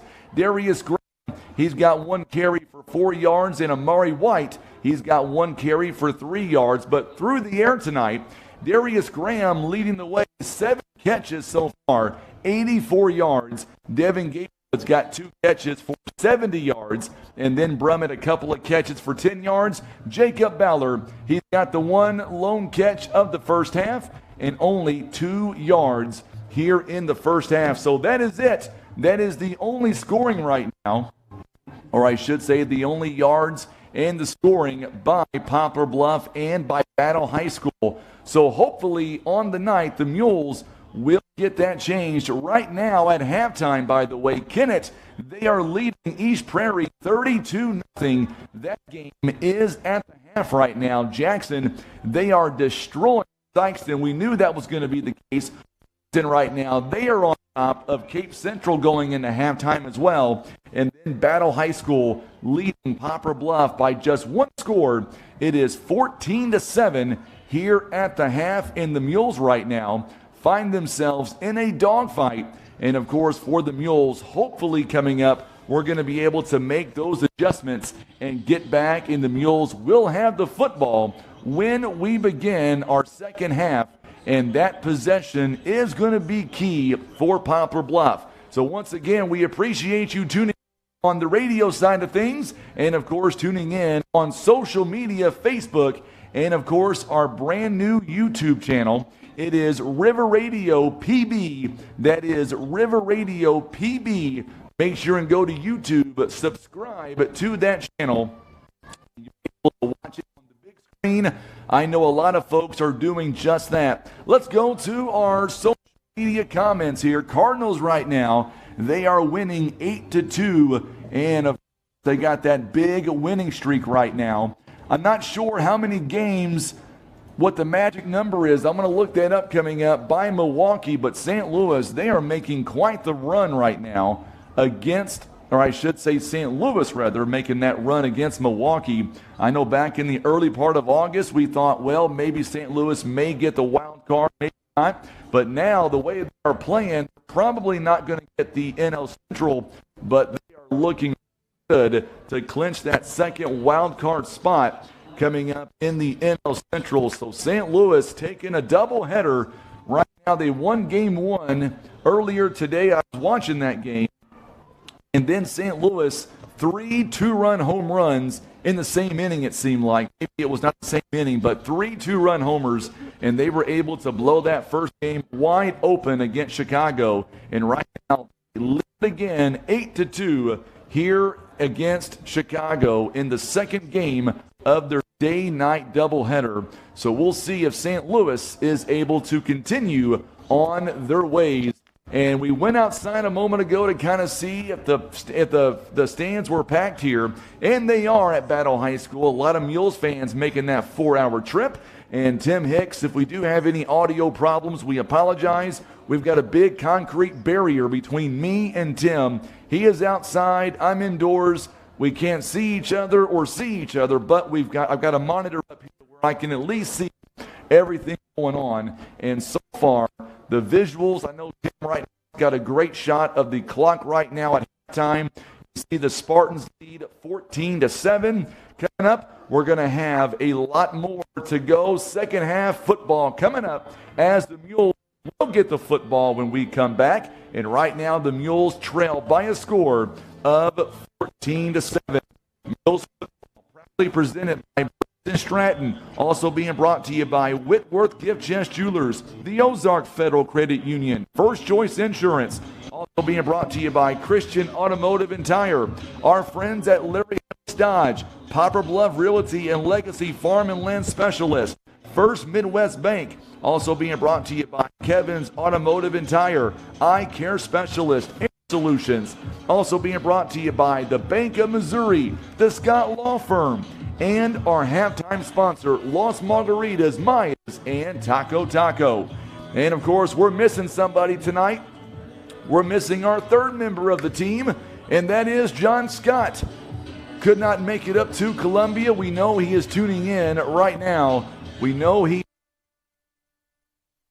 Greg Roberto, our team chaplain, he is also tuning in right now in Poplar Bluff. And Greg Roberto, what do you think Coach Sievers right now is telling his team, only down by 7 points, to get the football back to begin the second half? Nobody knows Coach Sievers better than Greg Roberto. And I know he hated staying back, but he had to take care of his lovely wife. By the way, we wish her all the best, Greg. And hopefully you're going to be able to travel with us next week as the Mules will take on the Knights of Farmington. All right, coming up next, we're going to get back to second half action as the Mules right now. They trail 14-7, but we have a long way to go. Mules coming up in the second half will get the football, and hopefully they're going to be able to put 4 points on the board. You've been listening to the brought to you by Los Margaritas, Mayas, and Taco Taco. This is the Southeast Signing Graphics Mules Radio Network. I pledge allegiance to the flag of the United States of America and to the republic for which it stands, one nation, under God, indivisible, with liberty and justice for all.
So here we go as we get set now for the second half of play. Frankie Castile, thank you again for tuning in, whether you're watching us here on social media, our Facebook page, or tuning in on our brand new YouTube channel.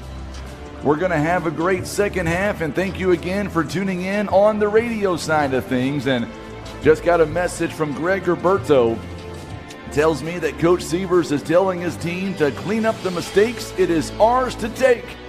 I love that message by Greg Roberto. Somebody else told me as well, we need to be more interactive this second half.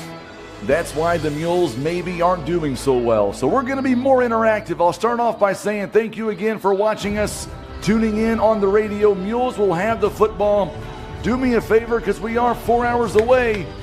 show us some love here and share this video, or at least like our video for us.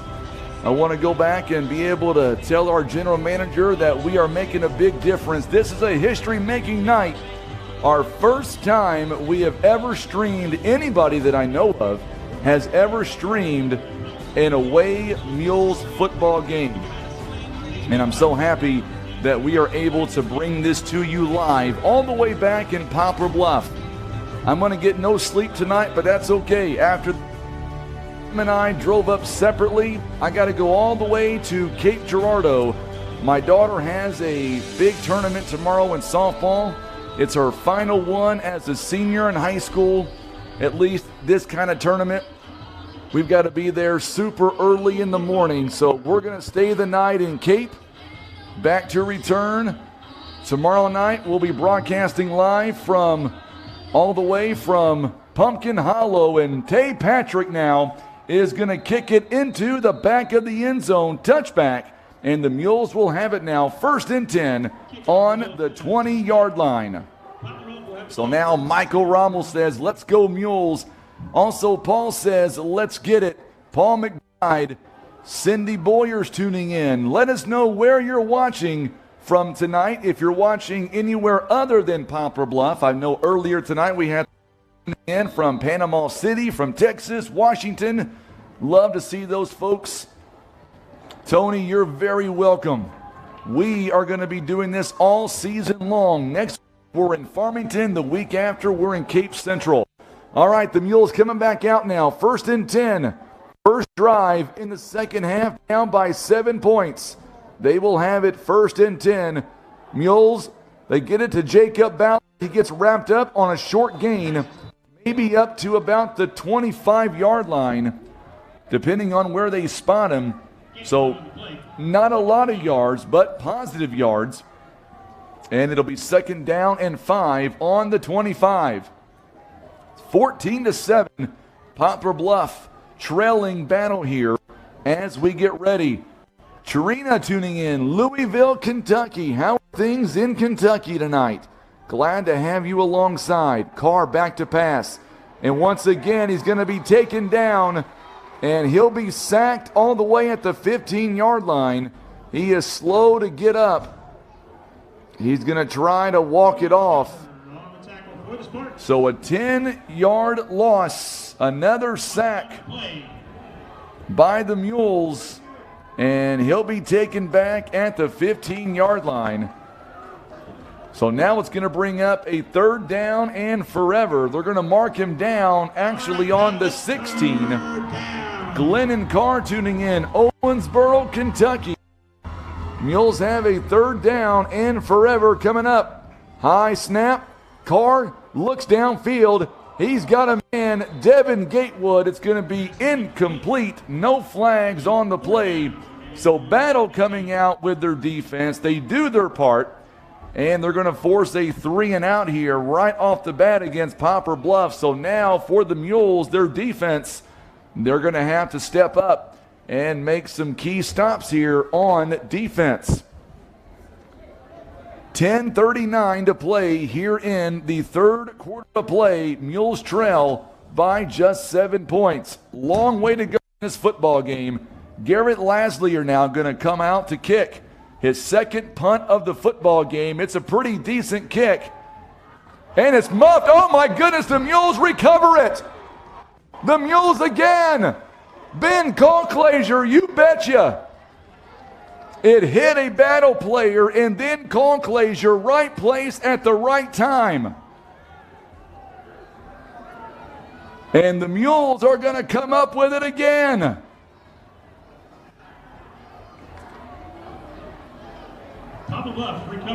So it's going to be on the 43-yard line. So just like that. So Mules, Ben Conclaser is going to recover it, and now the Mules will have it. So the Mules get some new life. What about that play? If you're watching on social media, how do you like that play by the Mules? So now the Mules It's going to be offsides. So now it's going to bring up first down and 5. Battle.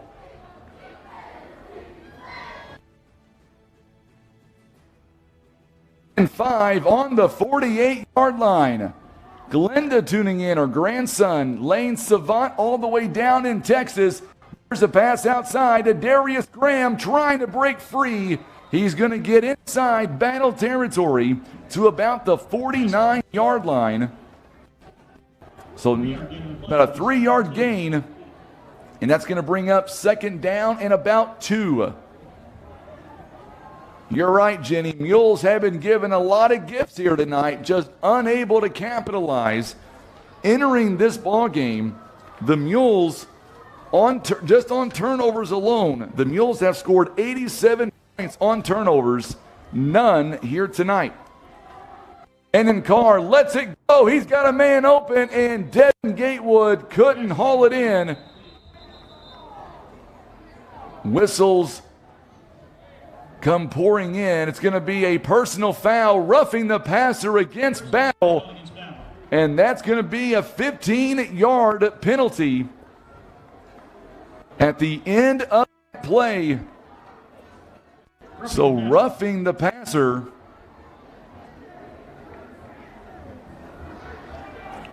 So that is an automatic first down. And now it's going to be 1st and 10 on the 34-yard line. Barbara tuning in. We are happy to bring Mules football to you each and every week. We thank you for tuning in. Please share this video as we're going to have a special ending. I've got a feeling. Coach Seaver said during the pregame, as Darius Graham gets the catch, he'll be tripped up from behind. Good job there by Ahmad Yobi, number 20 there by Battle, and he'll be to about the 28-yard line. Darius Graham gets about 6 yards on the play, 2nd down and 4 to go. Coach Sievers told me during the pregame he thought it could come down to whoever has the ball last. Mules have the ball, they are driving. Amos now gets a block. He's going to be near the 25-yard line. That's where he'll be stopped. He gains 3 yards, and that's going to bring up 3rd down and about 1 to go. A big 3rd down coming up for Poplar Bluff. Big 3rd down for the Mules, or offense rather. Looking at the Mules so far tonight, they are 7 out of 12 when it comes to 3rd down conversions. John Beaton tuning in tonight from Poplar Bluff. Of course, we thank John Beaton, one of our first responders, one of our local heroes in Poplar Bluff. His boy Chandler well within his reach. Ball comes loose and Battle picks it up. Another turnover by the Mules. Goolsby, the quarterback, with it. And he'll be taken out of bounds by Cannon Carr. Mules on 3rd down and 1. 1st down, Battle. The Mules cough it up. And now Battle. Jalen Broadus, was the one that recovered that fumble. And he's going to advance it all the way to the 38-yard line. So just like that, the Mules turn it right back over with 8:27 to play. Turnovers tonight for each team. Battle now, that's Murray. Or make that Patrick, rather. Patrick with a big gain. Tay Patrick gets it inside Mules territory to about the 49-yard line. A pickup of 13 yards. And we've got a Battle player down. Oh, Patrick is down. You don't want to see that. Patrick is down right now near the 45-yard line. After the play, slow to get up. We'll keep an eye on him. He's going to get up on his own power. That is some good news. We don't want anybody to get hurt. I don't care what team you're playing for tonight. Mules so far tonight, they've got 3 turnovers, or make that 4 turnovers by battle. Each team with several turnovers. Mules were driving 3rd down and 1 before the Mules coughed it up. Their second fumble of the ball game. Cannon Carr, 15 of 25 on the night. 180 yards of offense. Goolsby is back to pass, and it's going to be incomplete. Tried to get it this time to Trey Richardson, but he's unable to connect. 2nd down and 10. Overs by each team. It'll be 2nd down and 10 on the 49-yard line. So now the Mules 4 hours away from Poplar Bluff. Mules down by a touchdown. It's going to be a fake handoff. This time it'll be a pass again. Good tackle by the Mules. Hunter Jenkins, he is a hawk here lately. Livingston Colty is the receiver this time. Doesn't get much.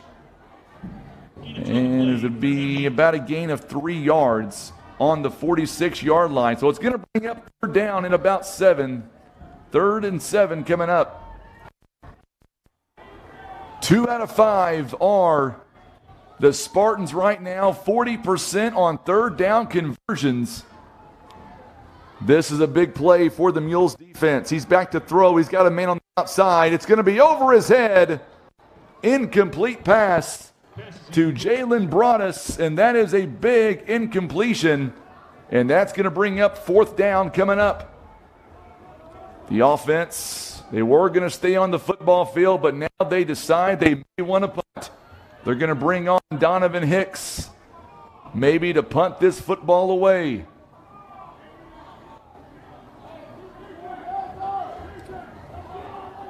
Uncle Robert watching the Gatewood twins from Central Texas. Love to have you alongside. So now Donovan set to kick it away. He does. What a good kick. Chris Matlock, he may just want to let this ball go out of bounds. He will. Smart play by Chris Matlock to not pick that up. So Donovan Hicks punts it away. Mules are going to have it 1st and 10 inside the 10-yard line to about the 8, I believe. 38-yard kick. And they're going to mark him up even more. Nope, it's going to be around the 8 or 9 yard line, depending on where they spot him down. Eric, you're part of our family too. We love having you alongside. 8-yard line is where, make that 7-yard line. They're going to back him up 1 more yard. So a 39-yard kick with 7:09 to play. Mules only down by a touchdown, but the way this feels, you would think the Mules are down by multiple scores, even though it's not. There's a off. Amos is going to go. He's down to the 40. He's got a man to beat. Amos down to the 10 and touchdown. 1 play, 1 touchdown, no flags. What a run by Atari Amos. 93 yards on the touchdown. 93. And now the Mules are an extra point away from tying this football game. What a play by Atari Amos. The Mules run game, it has been shattered all game until that last play by Poplar Bluff. And now Beaton comes in for the Whitworth Gift Chest Jewelers extra point attempt. It is up, and we are tied at 14 points apiece. We're going to come right back. Don't go anywhere. It'll be an exciting game the rest of the way. You're listening to Mules Football on the Southeast Sign and Graphics Mules Radio Network. Eye Care Specialists is committed to the protection and the preservation of the precious gift of sight. Nothing is more important than your eyesight. That's the way the doctors of Eye Care Specialists see it. Kevin's Auto and Tire is a family-owned one-stop shop for fast, friendly, and affordable automotive services with the latest tools and technology as well as their time-tested automotive knowledge. They're guaranteed to get your vehicle fixed without breaking the bank. And we are back as we get set now. What a run by Atari Amos. We have been waiting for a run like that all season long from that young man. We knew he could do it, and he did it. And everybody loves that on social media. Everybody likes that. Thank you, Cindy. I appreciate that. We can't forget about that kicker either. Chandler Beaton. That was a big extra point, a short kickoff taken at the 18-yard line. Mules doing a great job on special teams.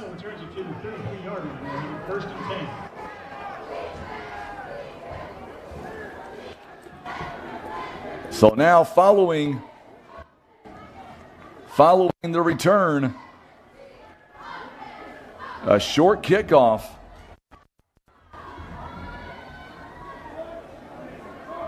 It'll be 1st and 10 now as Broadus brings it up to the 33-yard line. A return of 13 yards. So now we'll see what the Mules defense now. They look like they are jacked up. They bring 5 to the line. It's going to be a handoff to Patrick, or make that Murray rather. Murray gets his longest gain of the night. And that's a first down all the way to about the 44-yard line. A gain of 11.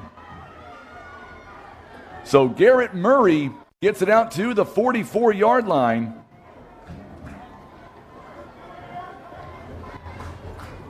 So now the Mules tie ball game at 14 apiece. So now Goolsey back to throw. It's going to be a short pass. It is good. Good job by the Mules defense. Lane Savat on the tackle. Lane Savat knocks him out of bounds. Alex Fernandez going to get it inside Mules territory to about the 48-yard line. So a pickup of 8 yards on the play. And that's going to bring up 2nd down and 2 with 6 minutes to go here in the 3rd quarter. Mules defense got to make a big stop right now. Gary Simmons tuning in from Poplar Bluff tonight. Murray this time, he's going to be near the first down marker, but runs into a whole host of Mules led by Ben Conclaser. So Murray this time may have enough for a first down, maybe not. They're not going to, I thought it was going to be at the 46, but they're going to give him a 1-yard gain. So now it's 3rd down and 1. So you got to believe the Mules right now are going to be working on 2 downs to try to stop 1 yard. I don't see the defense or the offense punting it here on 4th down and 1. It's not going to matter as there's a first down, a missed tackle, and now good job on the Mules defensive side. Logan Height as he runs him out of bounds. Alex Fernandez catching back-to-back passes, and he winds up on that catch. He needed just the 1 yard. 5 minutes to go here in the 3rd quarter, and it's tied at 14. William Diggs tuning in. Watching from Kansas City, Missouri. His hometown is Poplar Bluff. Mules bringing the heat, and Goolsby is able to get out of it. Hunter Jenkins again. So was Logan Height in on the tackle. Desmond Howe also making the tackle.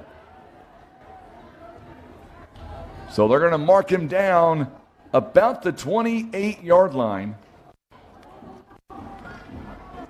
Ken Hosler and his wonderful wife are celebrating an anniversary. What better way than to be right here in Columbia watching their boy play Mules football. They'll mark him down on the 27-yard line. There's another handoff to Garrett. Garrett trying to break free, and he's going to push the chains across to the 20-yard line. He'll gain 7 yards, and that'll be enough for a first down. So now they're inside the red zone. Mules have got to do something. Bruce Beggs is tuning in from Cape Girardeau. I think it's his anniversary weekend too. Maybe it was his anniversary back last month, I think, Bruce. They're making up for it this weekend. Glad to have him alongside for Mules football. So now Goolsby, he's going to pass. He's got a man open, still on his feet, and he'll score. Touchdown, Battle. Livingston Cody with a touchdown, no flags. And Battle comes all the way back, 20-yard touchdown with 3:41 left. Here in the third, it is now 20-14. Extra point attempt is on the way.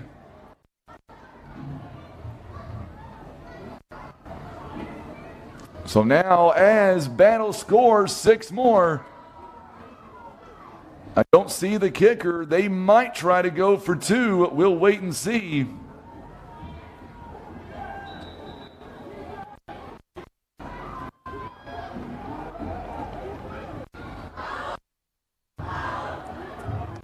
Looking over at our social media on YouTube, we've got several folks tuning in on YouTube. We appreciate that as well.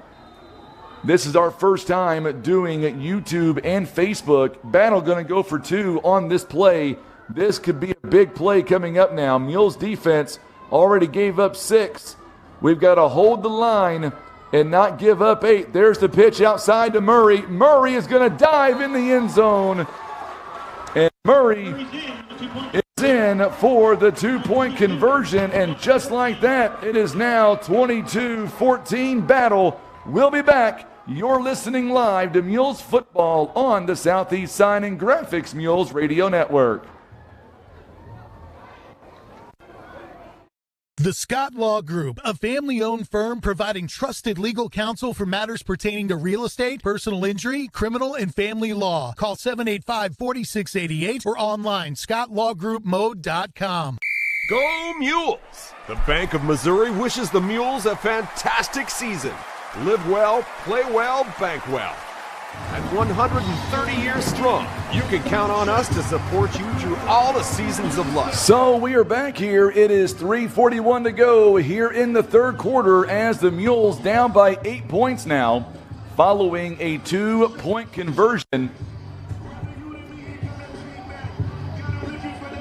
Tom Cash giving a big birthday out to tomorrow. Former Mules fullback and linebacker from the class of 74, Steve Cash. Happy birthday to you, my friend. Also, Jana Hosler, happy anniversary to them. I think it's her birthday as well, from what I understand. Mules take it at the 10-yard line. Amos not able to get much out of it. So Mules are going to have to dig down deep and going to have to figure out a way to score more points.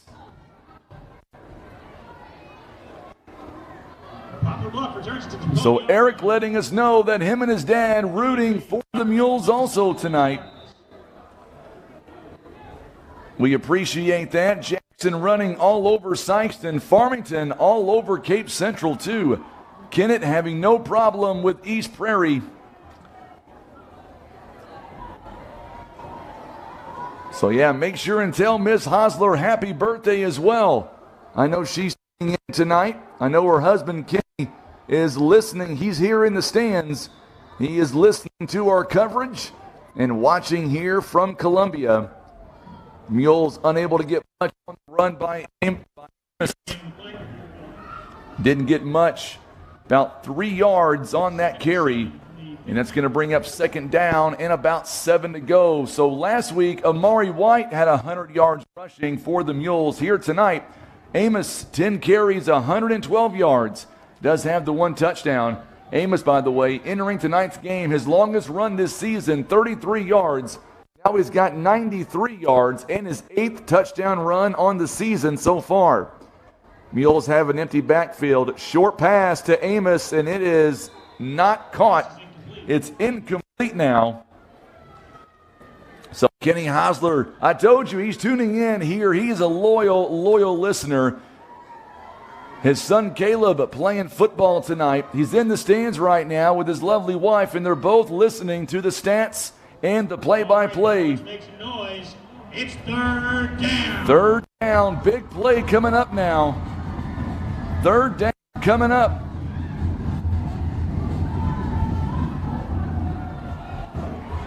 So now Carr, he's there to throw, and it's going to be incomplete. It would have been a first down. Nick Brummett just out of his fingertips. And that's going to bring up a 4th down and 7. So now the Mules pressure, or the Mules defense is going to feel the pressure. Couldn't come up with the catch. Could not come up with that catch. So now the Mules on 4th down and 7 bring up their punting team. 4 hours away tonight, live in Columbia Battle High School. 2:39 and counting. Mules down by 8 points. Good kick by Laslier. It's going to take a Mules bounce to about the 47-yard line. So that is where Garrett Laslier will pin back. It goes 32 yards, but they're still in Mules territory. This is a big set of defensive plays coming up now for the Mules. We still have a whole quarter left, but you don't want to go down by 2 scores against Battle. Got to get a stop here is right. Everybody tuning in saying the same thing. Got to get a stop. We've got to get a stop here tonight. Right now on defense. This is very important. We have to get this stop. So now the Mules. Going to be a handoff. They're going to work that clock. Tay Patrick. Stiff arms Mikael McFarland. Good job by McFarland. Able to take him down. 4-yard getting the play. 2nd and 7. So now 2nd down and about 7. They'll mark him down at the 44-yard line. It is 22-14 with 2 minutes to go here in the 3rd. Mules right now on defense. Battle going to let this clock wind down. Not interested in running many plays. Going to be another handoff. Oh, good collapse there by Patrick is going to have a 1st down. The defensive line shoving the Mules out of the way, and Patrick was able to do whatever he wanted on that last run, and that is a 1st down all the way inside the 35-yard line to about the 32. That's a gain of 12 yards on that pickup. So Patrick is the ball carrier right now, and he is still in the backfield. He's got 39 yards on the ground on just 5 carries so far in this ball game. Same formation here once again. Going to be another handoff, and this time the ball comes loose, but Patrick is able to get it. Kason King knocked it away. Woo! That one could have been trouble. And they're going to lose some yardage that time. It'll be all the way back on the 35-yard line. Kason King knocked it away.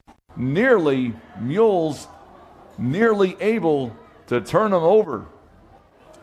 Mules still down by 8 points. Under a minute to go here in the 3rd. This time they're going to throw the football looking downfield. Had a receiver open but overthrew him a little bit. Donovan Hicks was the intended target that time. And that brings up a 3rd down and 13. 53 seconds now. Mules, big defensive stance coming up now. You've got to believe it's 4-down territory, even though it's 3rd down and 13.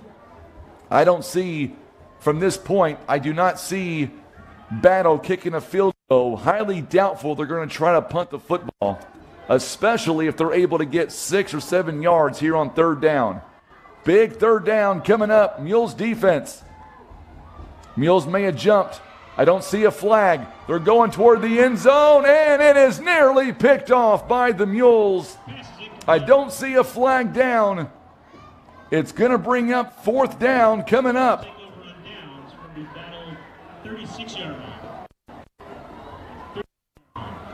The announcer just said turnover on downs, but that's not correct. It's 4th down coming up. It's 4th down and 13. So Mules, they did their job on 3rd down. It looks like they are going to bring out Donovan Hicks, and boy, that's a big one if he does kick it away. McFarland, or Chris Matlock rather, he is standing at his own 5. There is a flag down. Another flag, and I think this one is going to be against the Mules. Logan Hyde, it looks like. But there is a flag down. It may be coming back. It might be an automatic 1st down coming up. We'll wait and see. The officials get together. He ran into the punter. Depends on how many yards. No, it's going to be a false start. So now there is a personal foul. They're going to offset each other, and we're going to redo it. So the Mules catch a break. The Mules catch a break on that one. So it was roughing the kicker against the Mules, but it was a false start beforehand, so it's going to offset. Mules got to be careful not to run into the kicker. Matlock standing at his own 7-yard line now. High snap. And this time the Mules, not a very good kick. It does take a bounce though. And the Mules take it on the run. Matlock takes it near the 50, still on his feet. And he'll be taken out of bounds inside Battle territory. So Matlock takes it on the wicked bounce. He took that all the way at the 15-yard line. What a play by Poplar Bluff. It goes 20 yards, and Matlock on the return gets it all the way to the 39-yard line. A 46-yard return with 23 seconds left here in the 3rd. Mules right now. That was a gutsy call by the Mules, and that time it pays off. That one pays off. We get whistles and flags. I think it's false start against the Mules. We'll wait and see. Mules can't afford to go backwards. It is a false start. False start against the Mules. So Poplar Bluff's going to be backed up 5 yards. We'll bring it up. Bring up 1st down and 15 now with 22 seconds. Brian Evans is tuning in from Poplar Bluff. He's a big Saints fan. We won't hold that against him. I won't hold that against him. Mules have got to play well the next 12 and a half minutes. They're down by 8 points. They've got the football inside Battle territory. Cannon Carr gets away from one tackle, and he's going to get away from a second, but nearly picked off. The Mules offensive line got to step up and protect Cannon Carr just a little bit better. Not allowing him a lot of time.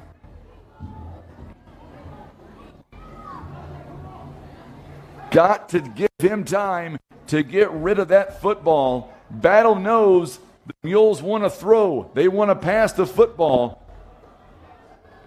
Jackson leads 48-7 at the end of 3 quarters.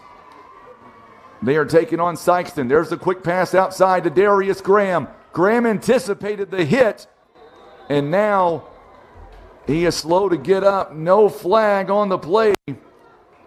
It looked like it may have been helmet to helmet. We'll get a replay here in the booth. And that's going to bring out the trainer. We're going to watch it here in the booth here to kind of see. There's the first hit. No, it wasn't helmet to helmet. He just got locked up. So Darius Graham is down on the turf right now, and that's a big loss for the Mules. I hope for his sake he is able to come back. Casey King got hurt earlier tonight. He was able to come back. Darius Graham here on the night. He has been one of the favorite targets so far in this ball game with 9 catches for 93 yards. Nick Brunt, though, coming in the ball game, 400 yards through the air. Tonight, just 2 catches for 10 yards. Marcus Graham, though, 9 catches for 93 yards here in this ball game. So for the Mules, 3rd down and 11 to go as Graham only gets a couple of yards, gets about 4 yards. Big 3rd down coming up now for the Mules. Darius Graham is still on the turf right now. He's being helped up by Heath Willis, the trainer. Also, Coach Sievers is out there. Also, some of the training staff from Battle High School is also with him. Tim, if you don't mind, let's get a shot at that scoreboard for those that are watching on social media, as this will take us to the end of the 3rd quarter. Darius Graham is only a sophomore. The good news is he's able to get up on his own power, being helped off the field by the trainer and by the coach. That'll be the end of the 3rd quarter. Mules down by 8. It's a big 3rd down. When we come back, you're listening to Mules Football on the Southeast Sign and Graphics Mules Radio Network. Las Margaritas and Mayas, serving up the best authentic Mexican.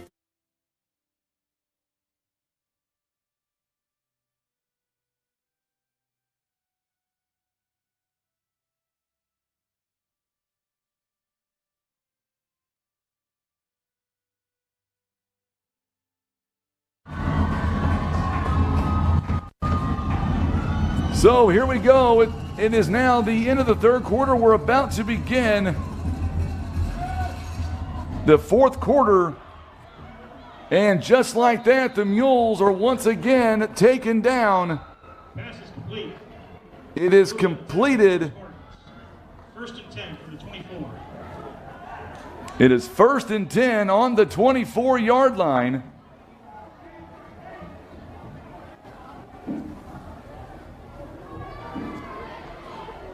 Big 3rd down converted to Brummett on the 24-yard line. A gain of 16 yards on 3rd down. And now there's another run by Amos. He's inside the popped out. They're going to say he was down by contact. Battle thought they may have had the ball. So Atari Amos, big run for the Mules, and they're going to have him marked down. And we've got another player down for the Mules. I believe this one is again, Atari Amos is down. Looks like leg cramps possibly. He has shared a lot of the load here tonight. Mules are inside the red zone. Torrance Williams, number 81, playing a lot of key minutes here tonight.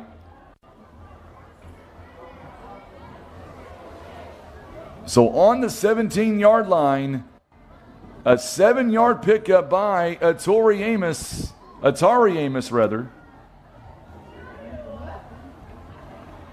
We're hoping that is just leg cramps. That's what we're hoping that is.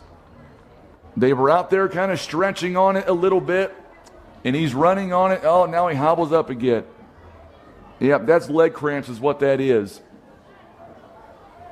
He's hobbling. It's going to be the right leg. We need him back in this lineup pretty quick. If you're tuning in on social media, thank you so much for tuning in. Do us a big favor and share that video feed. I think right now we're at 28 shares. Like to get to about 40 to 50. What do you say? Help us out a little bit. Like to get to about 50 if we can. So now Garrett Laslier, his first run. He's going to get to about the 15, maybe the 14, and it is a First Choice Insurance Mules first down.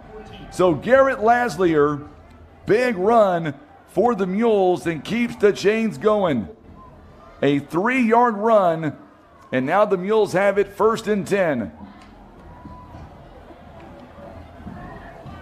What a ball game for the Mules. This battle team was state ranked earlier in the year.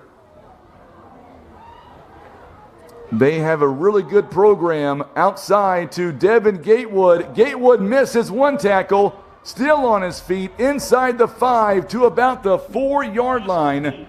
Devin Gatewood did a great job of escaping one tackle, and he is going to be near the first down marker. It is a 1st and goal on the 3-yard line. So an 11-yard gain of First Choice Insurance Mules first down.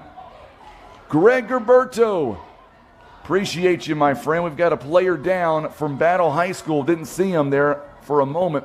Now he pops up. That was number 54. Looks like De'Air Williams. So 1st and goal now on the 3-yard line. Mules down by 8 points, 10:25 to play.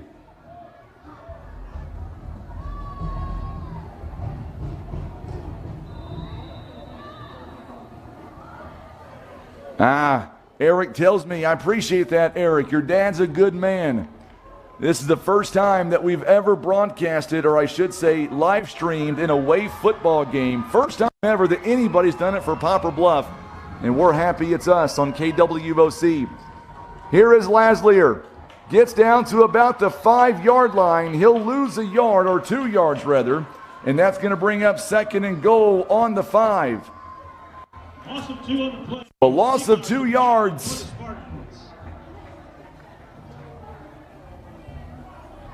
Thank you, Ed. I appreciate that, sir. Means a lot to me.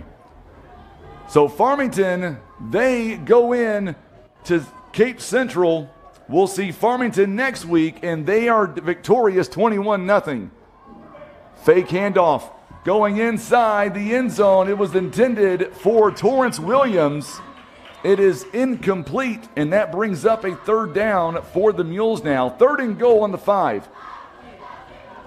You got to believe, I know I say this a lot, it's a broken record. This is 3rd down territory. No doubt about it. This is 4 down territory. Cannon Carr on the night.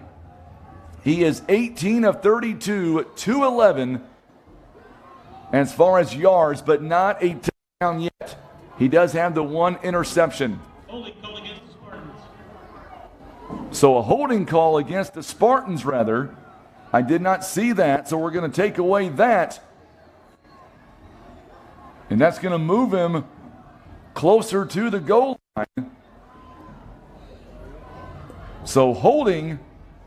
Penalty yardage puts the ball on the 2-yard line.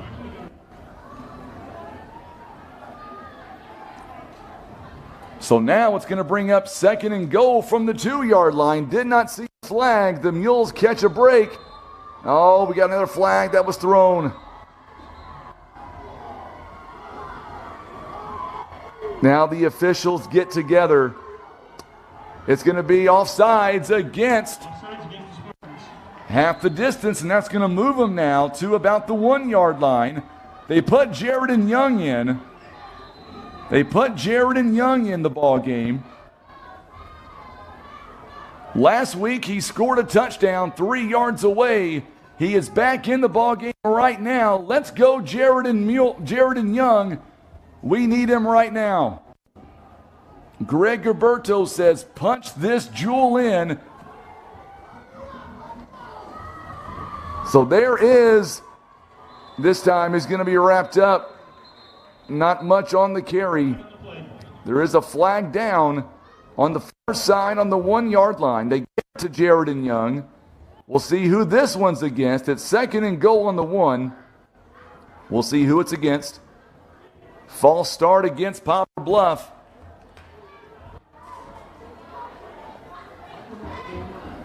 So we'll see. Are they going to accept it or decline it? False start there. You can see the signal. And they're going to accept this penalty. So it's still going to be 2nd and goal. But it's going to be on the 6-yard line now. Second and goal on the 6. Matt Phillips of First Choice Insurance is tuning in. How are things in Puxico, my friend? We don't score a touchdown on this one, Matt. You're not allowed back in my studio anymore. No, I'm just kidding, Matt. You're always welcome. You and your dad both are. Atari Amos gets a block, and he's going to be down toward the 1-yard line. Amos is back in following the leg cramps. And now it's 3rd and goal coming up from about the 1-yard line. Atari Amos from the 1. 3rd and goal coming up now for the Mules.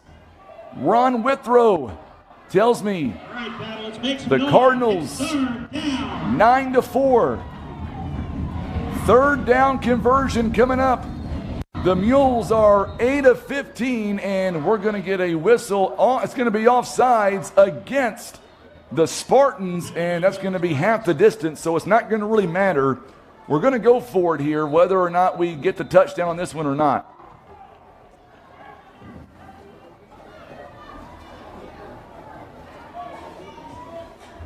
So now the Mules have it on the 1-yard line. Let's hear it.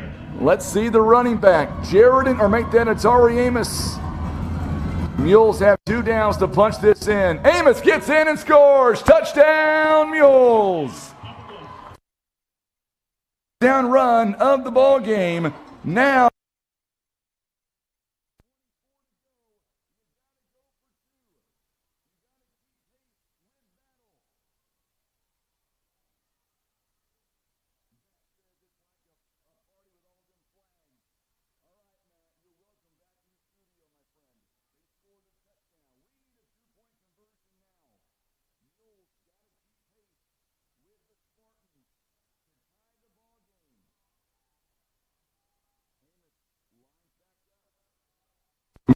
go in, and it's going to be picked off in the end zone. They can't return it, so the Mules are still down by 2 points. Stops the 2-point conversion. Mules down 20 to 20, 22 to 20.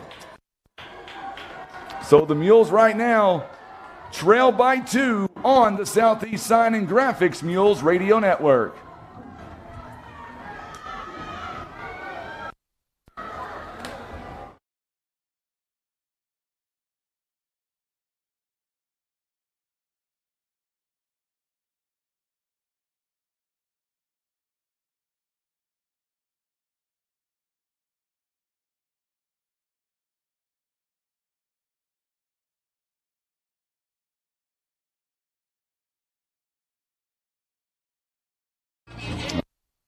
Here we go.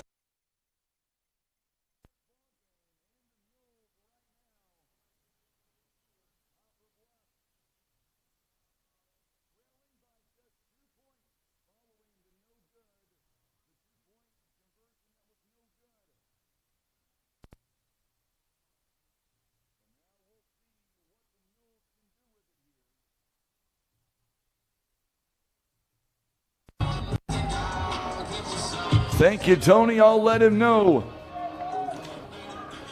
We've got a great cover here, at least inside the booth, but poor Tim, he's actually outside, no cover.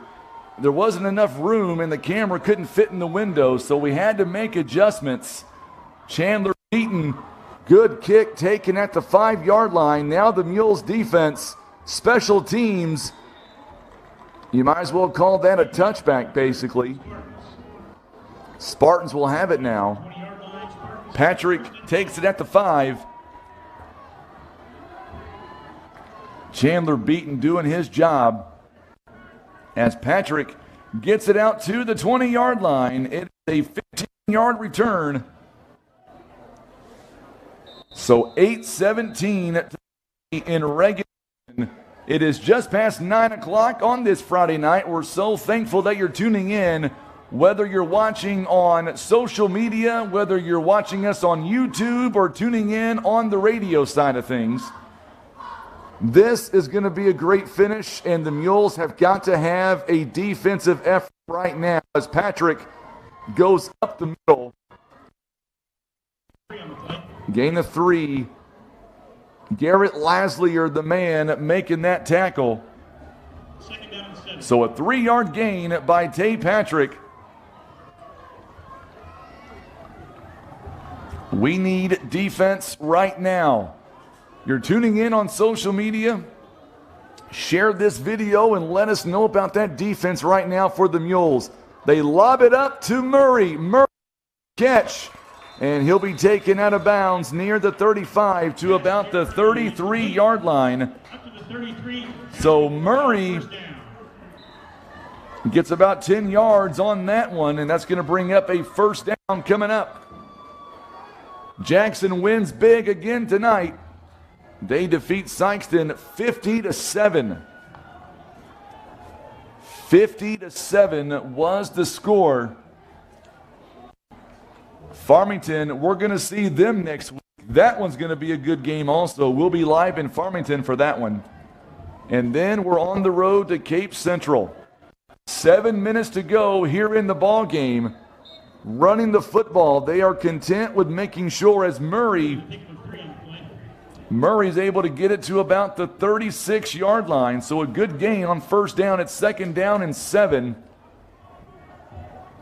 Sorry about that, Ed, if the audio is skipping. We're trying to work on that. We're pretty far apart here tonight.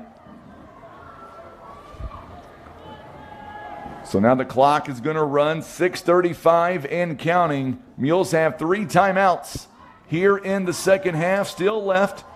There's a pass, and it's going to be near the first down marker. I believe he got the first down.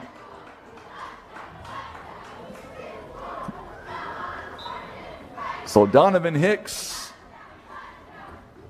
Mules, is going to be all the way down to the 39. 1st and 10 from the 44. Or make that the 44-yard line, rather. So a gain of 8 yards.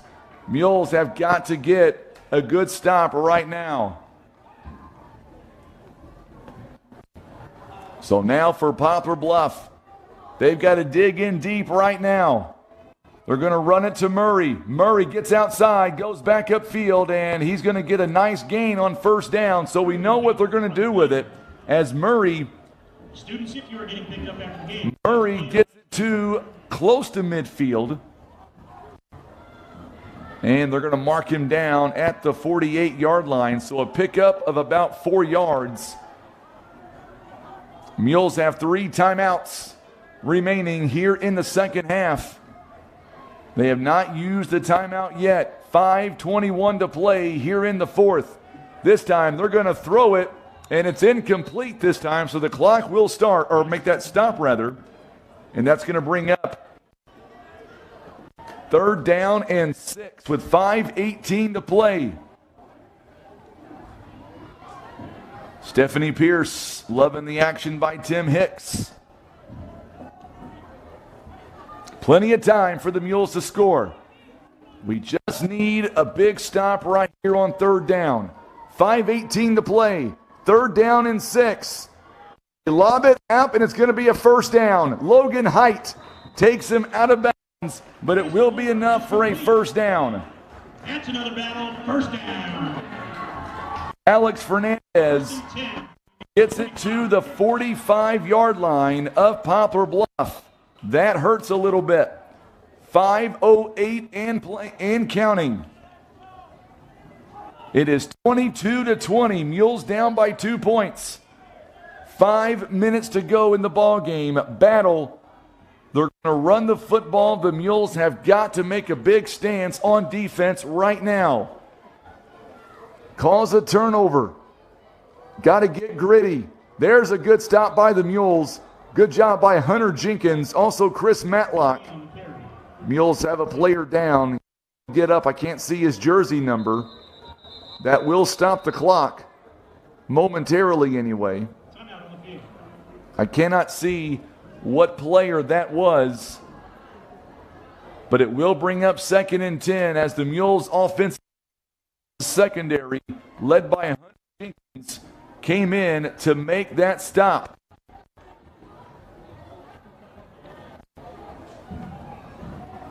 Dan says a lot of folks thought the Mules would have been blown out during this game. Not this season. I think a lot of folks thought the Mules could contend with Battle, and that's what they're doing right now. They are contending right now with Battle. Still 4:35 to go in the ball game. Mules down by 2 points. Garrett Laslier was the man on the football field that had to be helped up, but he is on his own power. That's some good news. So for the Mules, let's go defense. 2nd down and 10. The clock starts. Play clock is down to 30.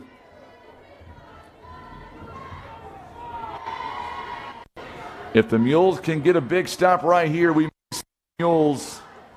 may see the Mules use some of those timeouts. They're letting the play clock go all the way down as much as they can.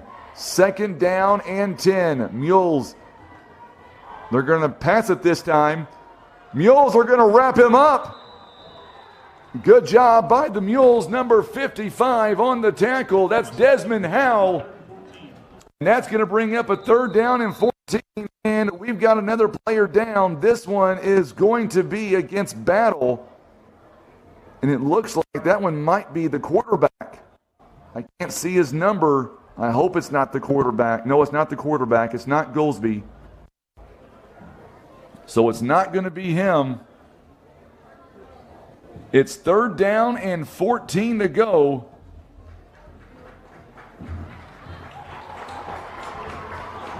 And he just sits up and hits his chest. Hayden Hicks was the man that was down.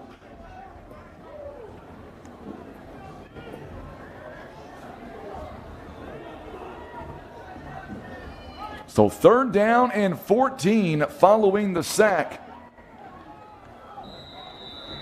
3:50 to go here in the ball game. And because it was the offensive player stopped, it will not start until the ball is snapped. Now, wait a minute. Now we're going to get a whistle here coming up. They may. Now they're going to start the clock. Now the referee signals to start the clock. Now we get more whistles coming in. So I'm not sure what the stoppage of play is this time. It is on the Mules' 49-yard line. Now they signal again. We've got to get a big stop right now. 3:35 and counting. It is a big 3rd down. This could be the ball game for the Mules defense. They're going to pass. Mules flushing him outside the pocket. He's going to run with it, and he's taken down. He's not going to get the 1st down, but there is a flag down toward the back around the 42. It looks like it's going to be a hold against. The clock has stopped. It looks like it's going to be a hold against Battle.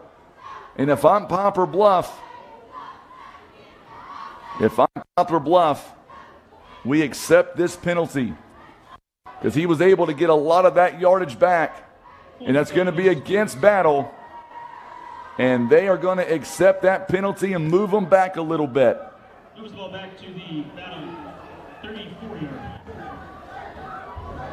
So now it's going to be all the way back on the 34-yard line.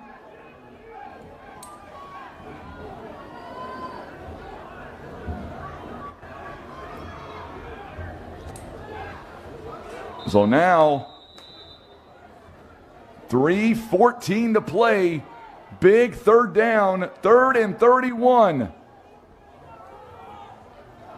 This is getting intense. This game, you can feel, Matt Phillips said it earlier tonight, you can feel that tension. Goolsby is flushed outside the pocket. He's going to keep it, and he's just going to be taken out of bounds near the 45-yard line. He did go out of bounds. And the clock has got to stop now. It did go out of bounds. So Goolsby keeps it, and he'll get to the 45. And that's going to bring up 4th down and about 20.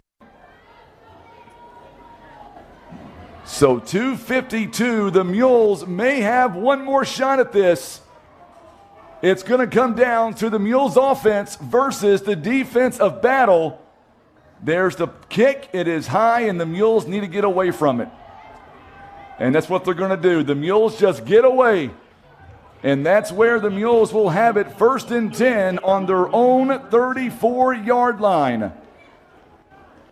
Mules have it with pretty good field position. 21-yard kick with 2:41 to play.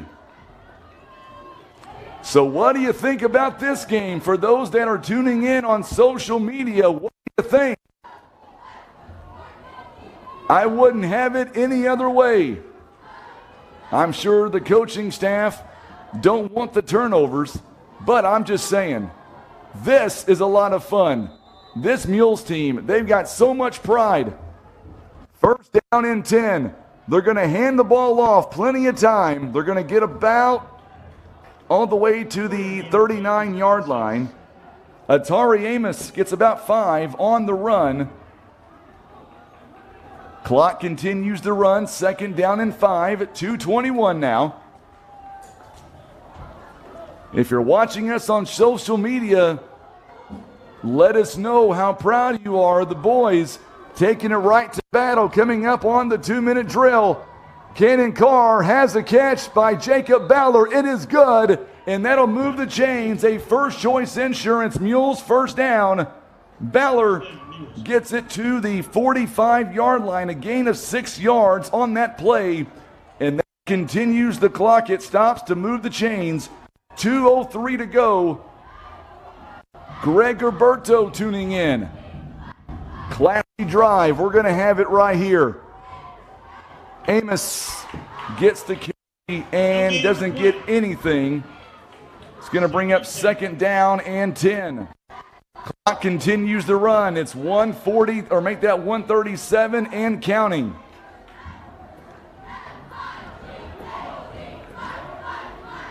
Could we see a potential field goal tonight, maybe?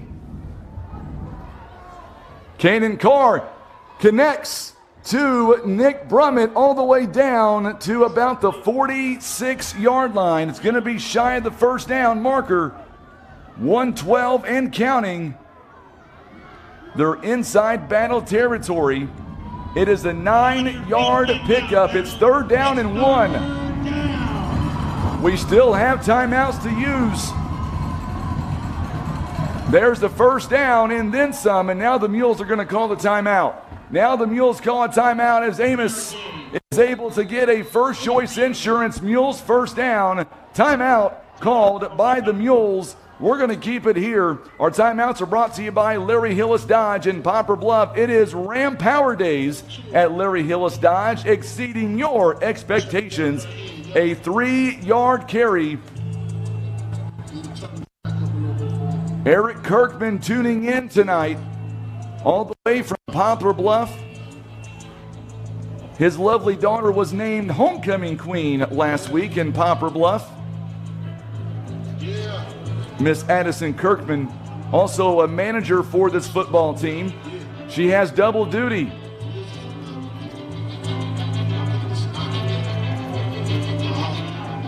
If you don't have Facebook, you can also subscribe to our YouTube channel. We've got the game going right now, streaming live on YouTube. It is River Radio PB. River Radio PB.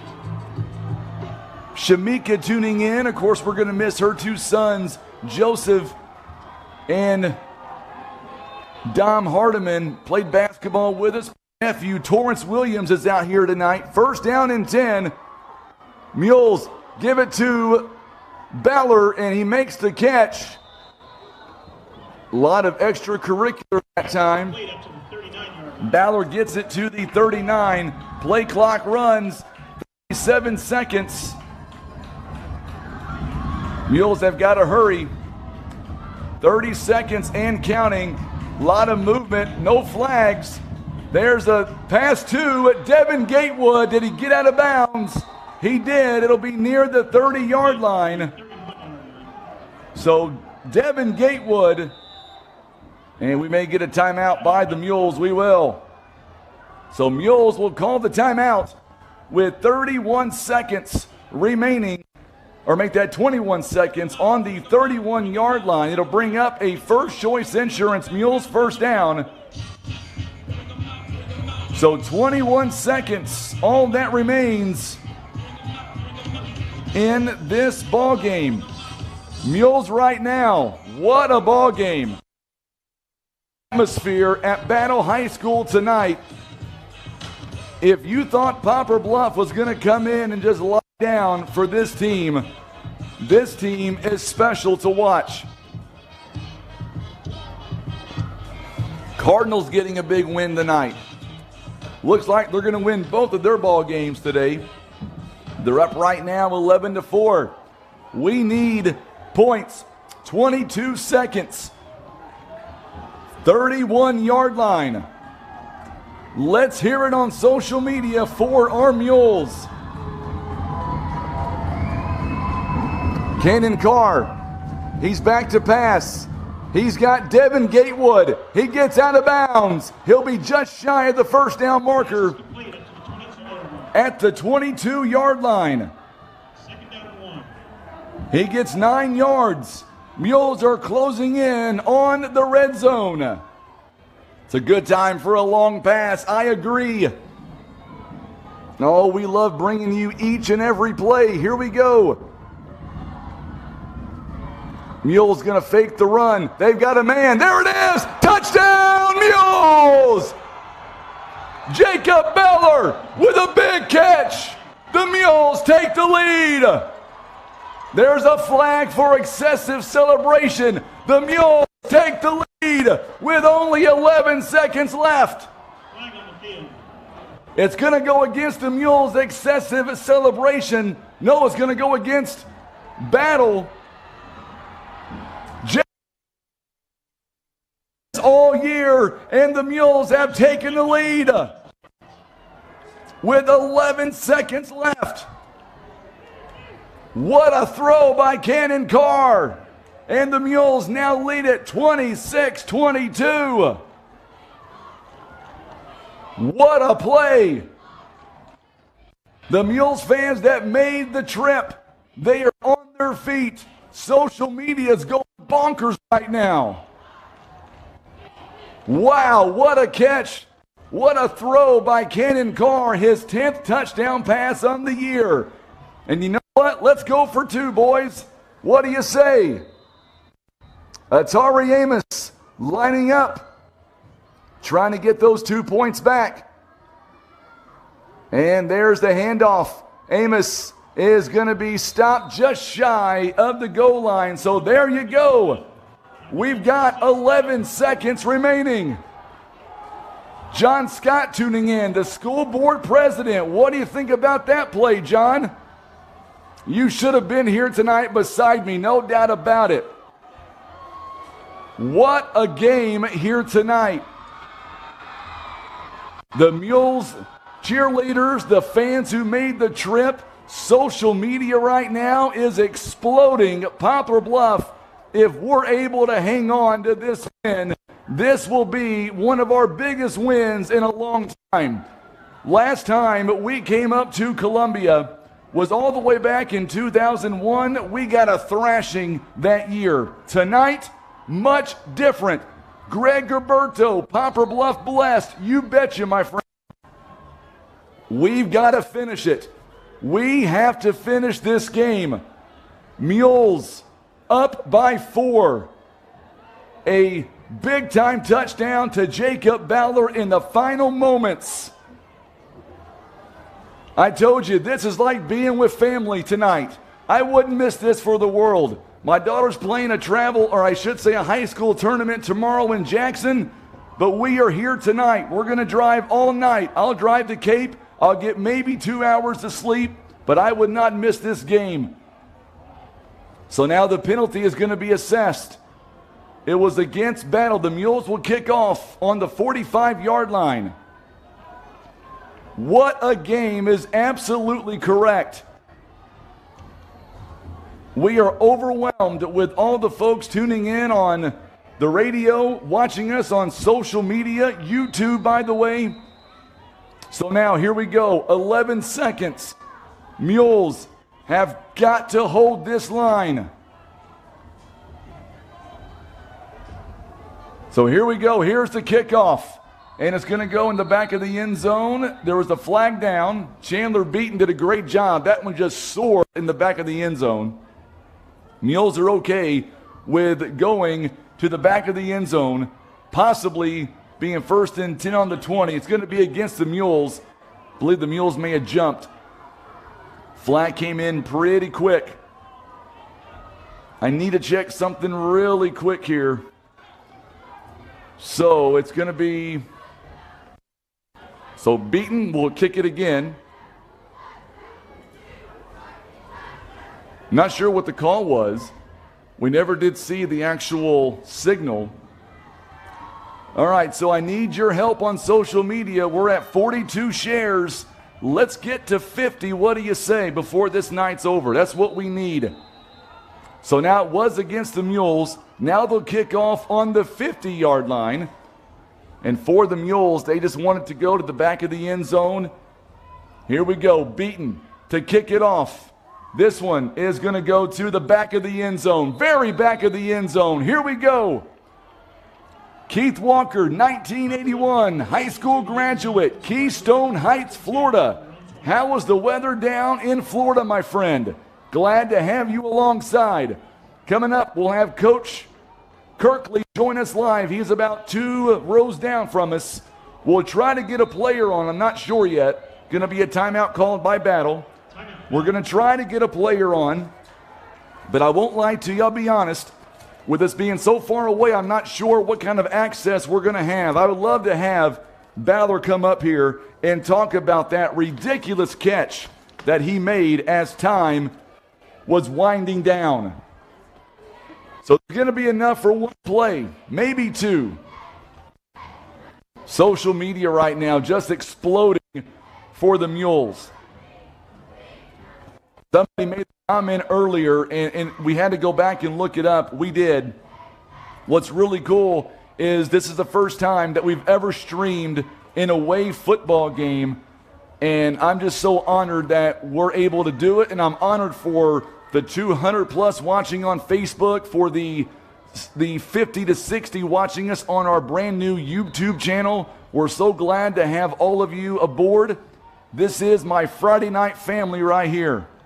Defense wins at championships. That's right, Mr. Neal. And tonight, even though the Mules made a few turnovers, here we go. Big play, 1st and 10 on the 20-yard line. So now Goldsby is going to pass, and it's going to get out of bounds to about the 30-yard line. Williams is good. So Williams gets 10 yards on the play. Or make that a 9-yard gain, rather. I thought he got the full 10, but he got 9. 6.3 seconds. And once again to Williams. Gets it to about the 40-yard line with only 5.9 seconds remaining. And they're looking at the clock. No time came off of that clock. It was 6.3, and now it's 5.9. And now the officials kind of get together, and they should, because no time came off of that clock. Everybody pointing back at the clock. It's going to be a first down coming up. Now the officials, there's going to be a timeout called. 5.9 seconds is all that remains. It is first down and 10. So they've got to go 60 yards. 60 yards. So they took some time off the clock. 3.5 seconds is all that's left. 3.5 seconds, all that's left. What a game in Battle High School. This makes the 4+ hours we endured all worth it today. Multiple wrecks on Interstate 270, I-70. We were stuck in traffic for a long time. We ate supper very late. It makes it all worth it now.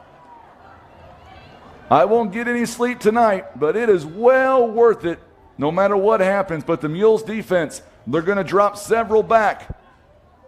Marion Tibbs, great game.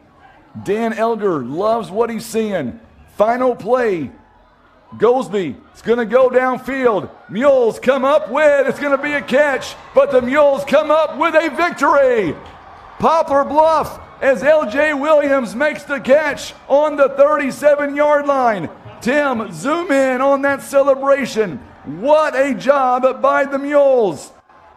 Poplar Bluff has come into hostile territory. They win this football game. Poplar Bluff ball game belongs to your Poplar Bluff Mules. What a game here tonight. What a game. For those who said the Mules couldn't do it, for those who said we were going to get blown out, this team is very special. This team is unique. This team, I believe, is going to have another chance to get to take on Jackson coming up later on this season.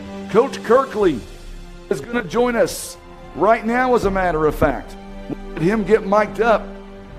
He turned the crowd mic off, and I have to get my Facebook mic on. As you can see, we have a ton of folks who want to talk to you on social media. So let me get this bad boy unclipped. There we go. Coach, we talked about this at halftime. Tell me, what was your halftime message? As you can see here, Coach, everybody's just chiming in on the Mules. Let's go back to that last drive. Jacob Ballard, Cannon Carr, all ball game. Carr has done everything he can. The offensive line did everything they could to give him time. But the final plays of that game, Jacob Ballard gets open and goes 20-plus yards for the touchdown. Was that the design play you guys called? That was the design play from the call. We saw Ballard up top one-on-one with their corner. And that was the shot that the offensive coach called, OC called. Talk about your defense, Coach. I mean, your defense, if you don't mind me saying, played a hell of a game here tonight. They come in, and they were not going to be denied, gave up some points, but they caused turnovers. They never let Battle get into a rhythm. What are your thoughts on the overall defense by your Mules here tonight? Hey, defense wins championships, and so right here is where that starts. And we had some adjustments we made there at halftime to where we adjusted to what they were doing offensively, and those things came about in the second half and put us in a good spot. We got the ball turnovers, we got the ball back to the offense.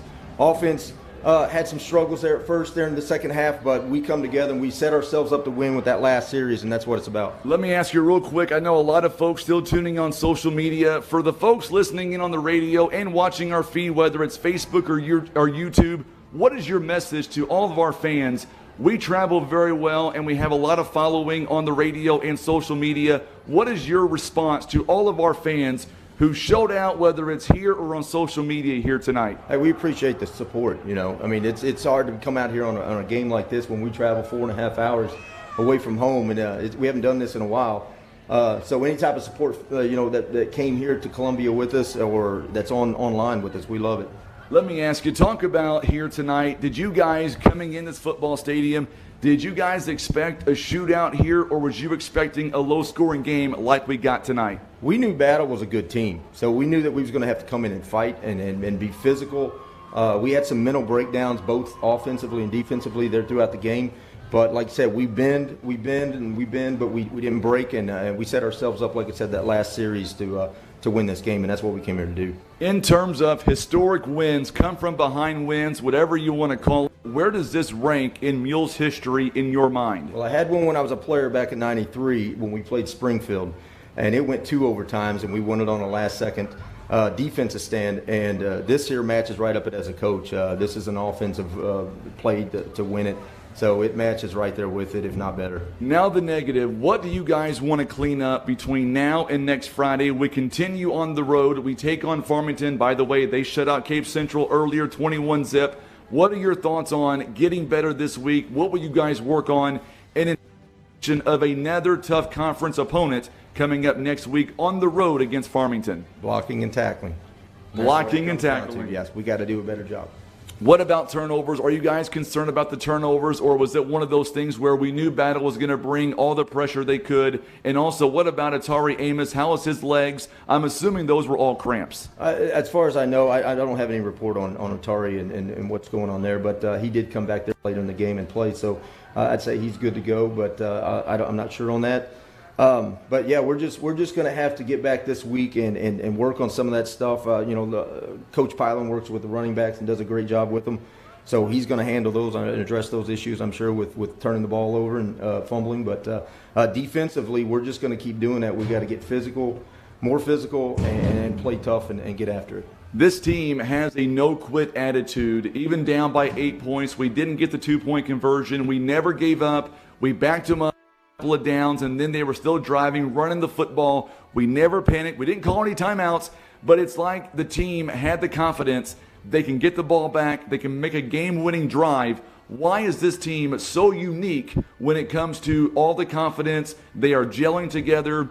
Are they peaking right? I don't want to say peaking, but it seems like they are getting so much better week in and week out. Where could we be in 5 weeks from now? Hey, we're mid-season form right now, and this is kind of where we want to be. We want to be able to come on a road like this and play a good team and walk away with a victory. So these guys are coming together. There's some leadership that's coming about, and it's a good group of kids. So we got good things to come, hopefully. Coach, thank you so much for the time. Congratulations. What a ball game. Safe travels home. We'll see you guys next Friday against Farmington in Farmington. Okay, thank you, sir. Coach Kirkley joining us live here on the post game, and I'm spent. What a ball game here tonight by Poplar Bluff. They come into battle, and they did just that. They were not going to be denied as the Mules get this game 26-22.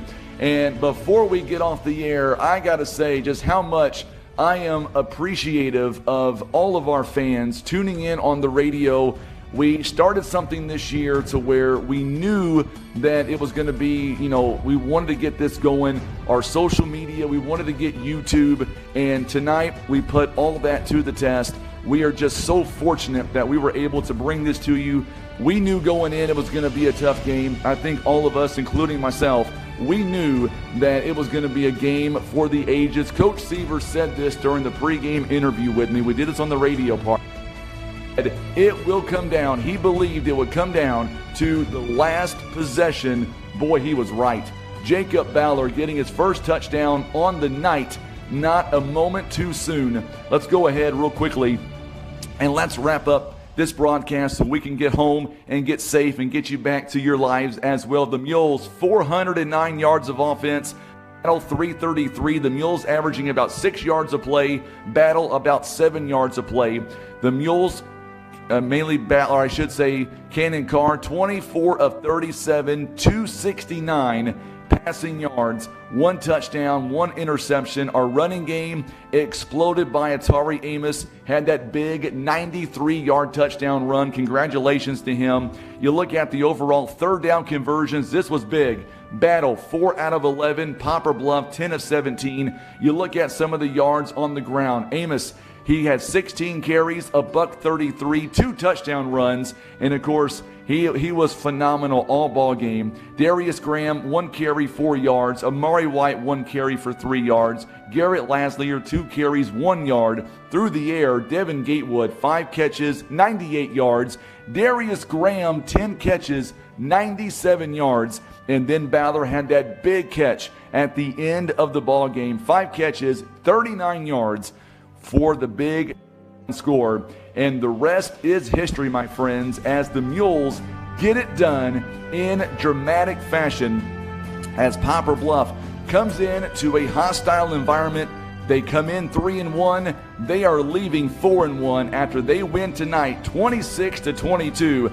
Once again, congratulations to the Poplar Bluff Mules.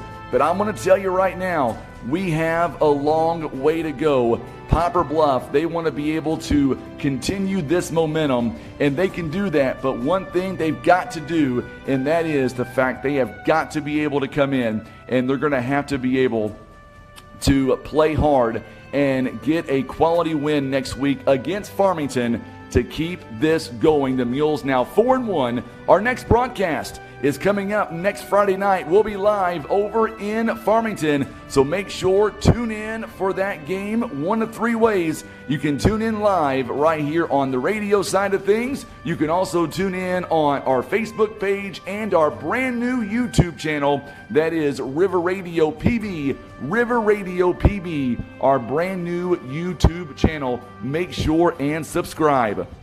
Real quick, our sponsors once again this year, they include First Midwest Bank, Kevin's Auto Repair, Poplar Bluff Realty and Legacy Farm and Land Specialist.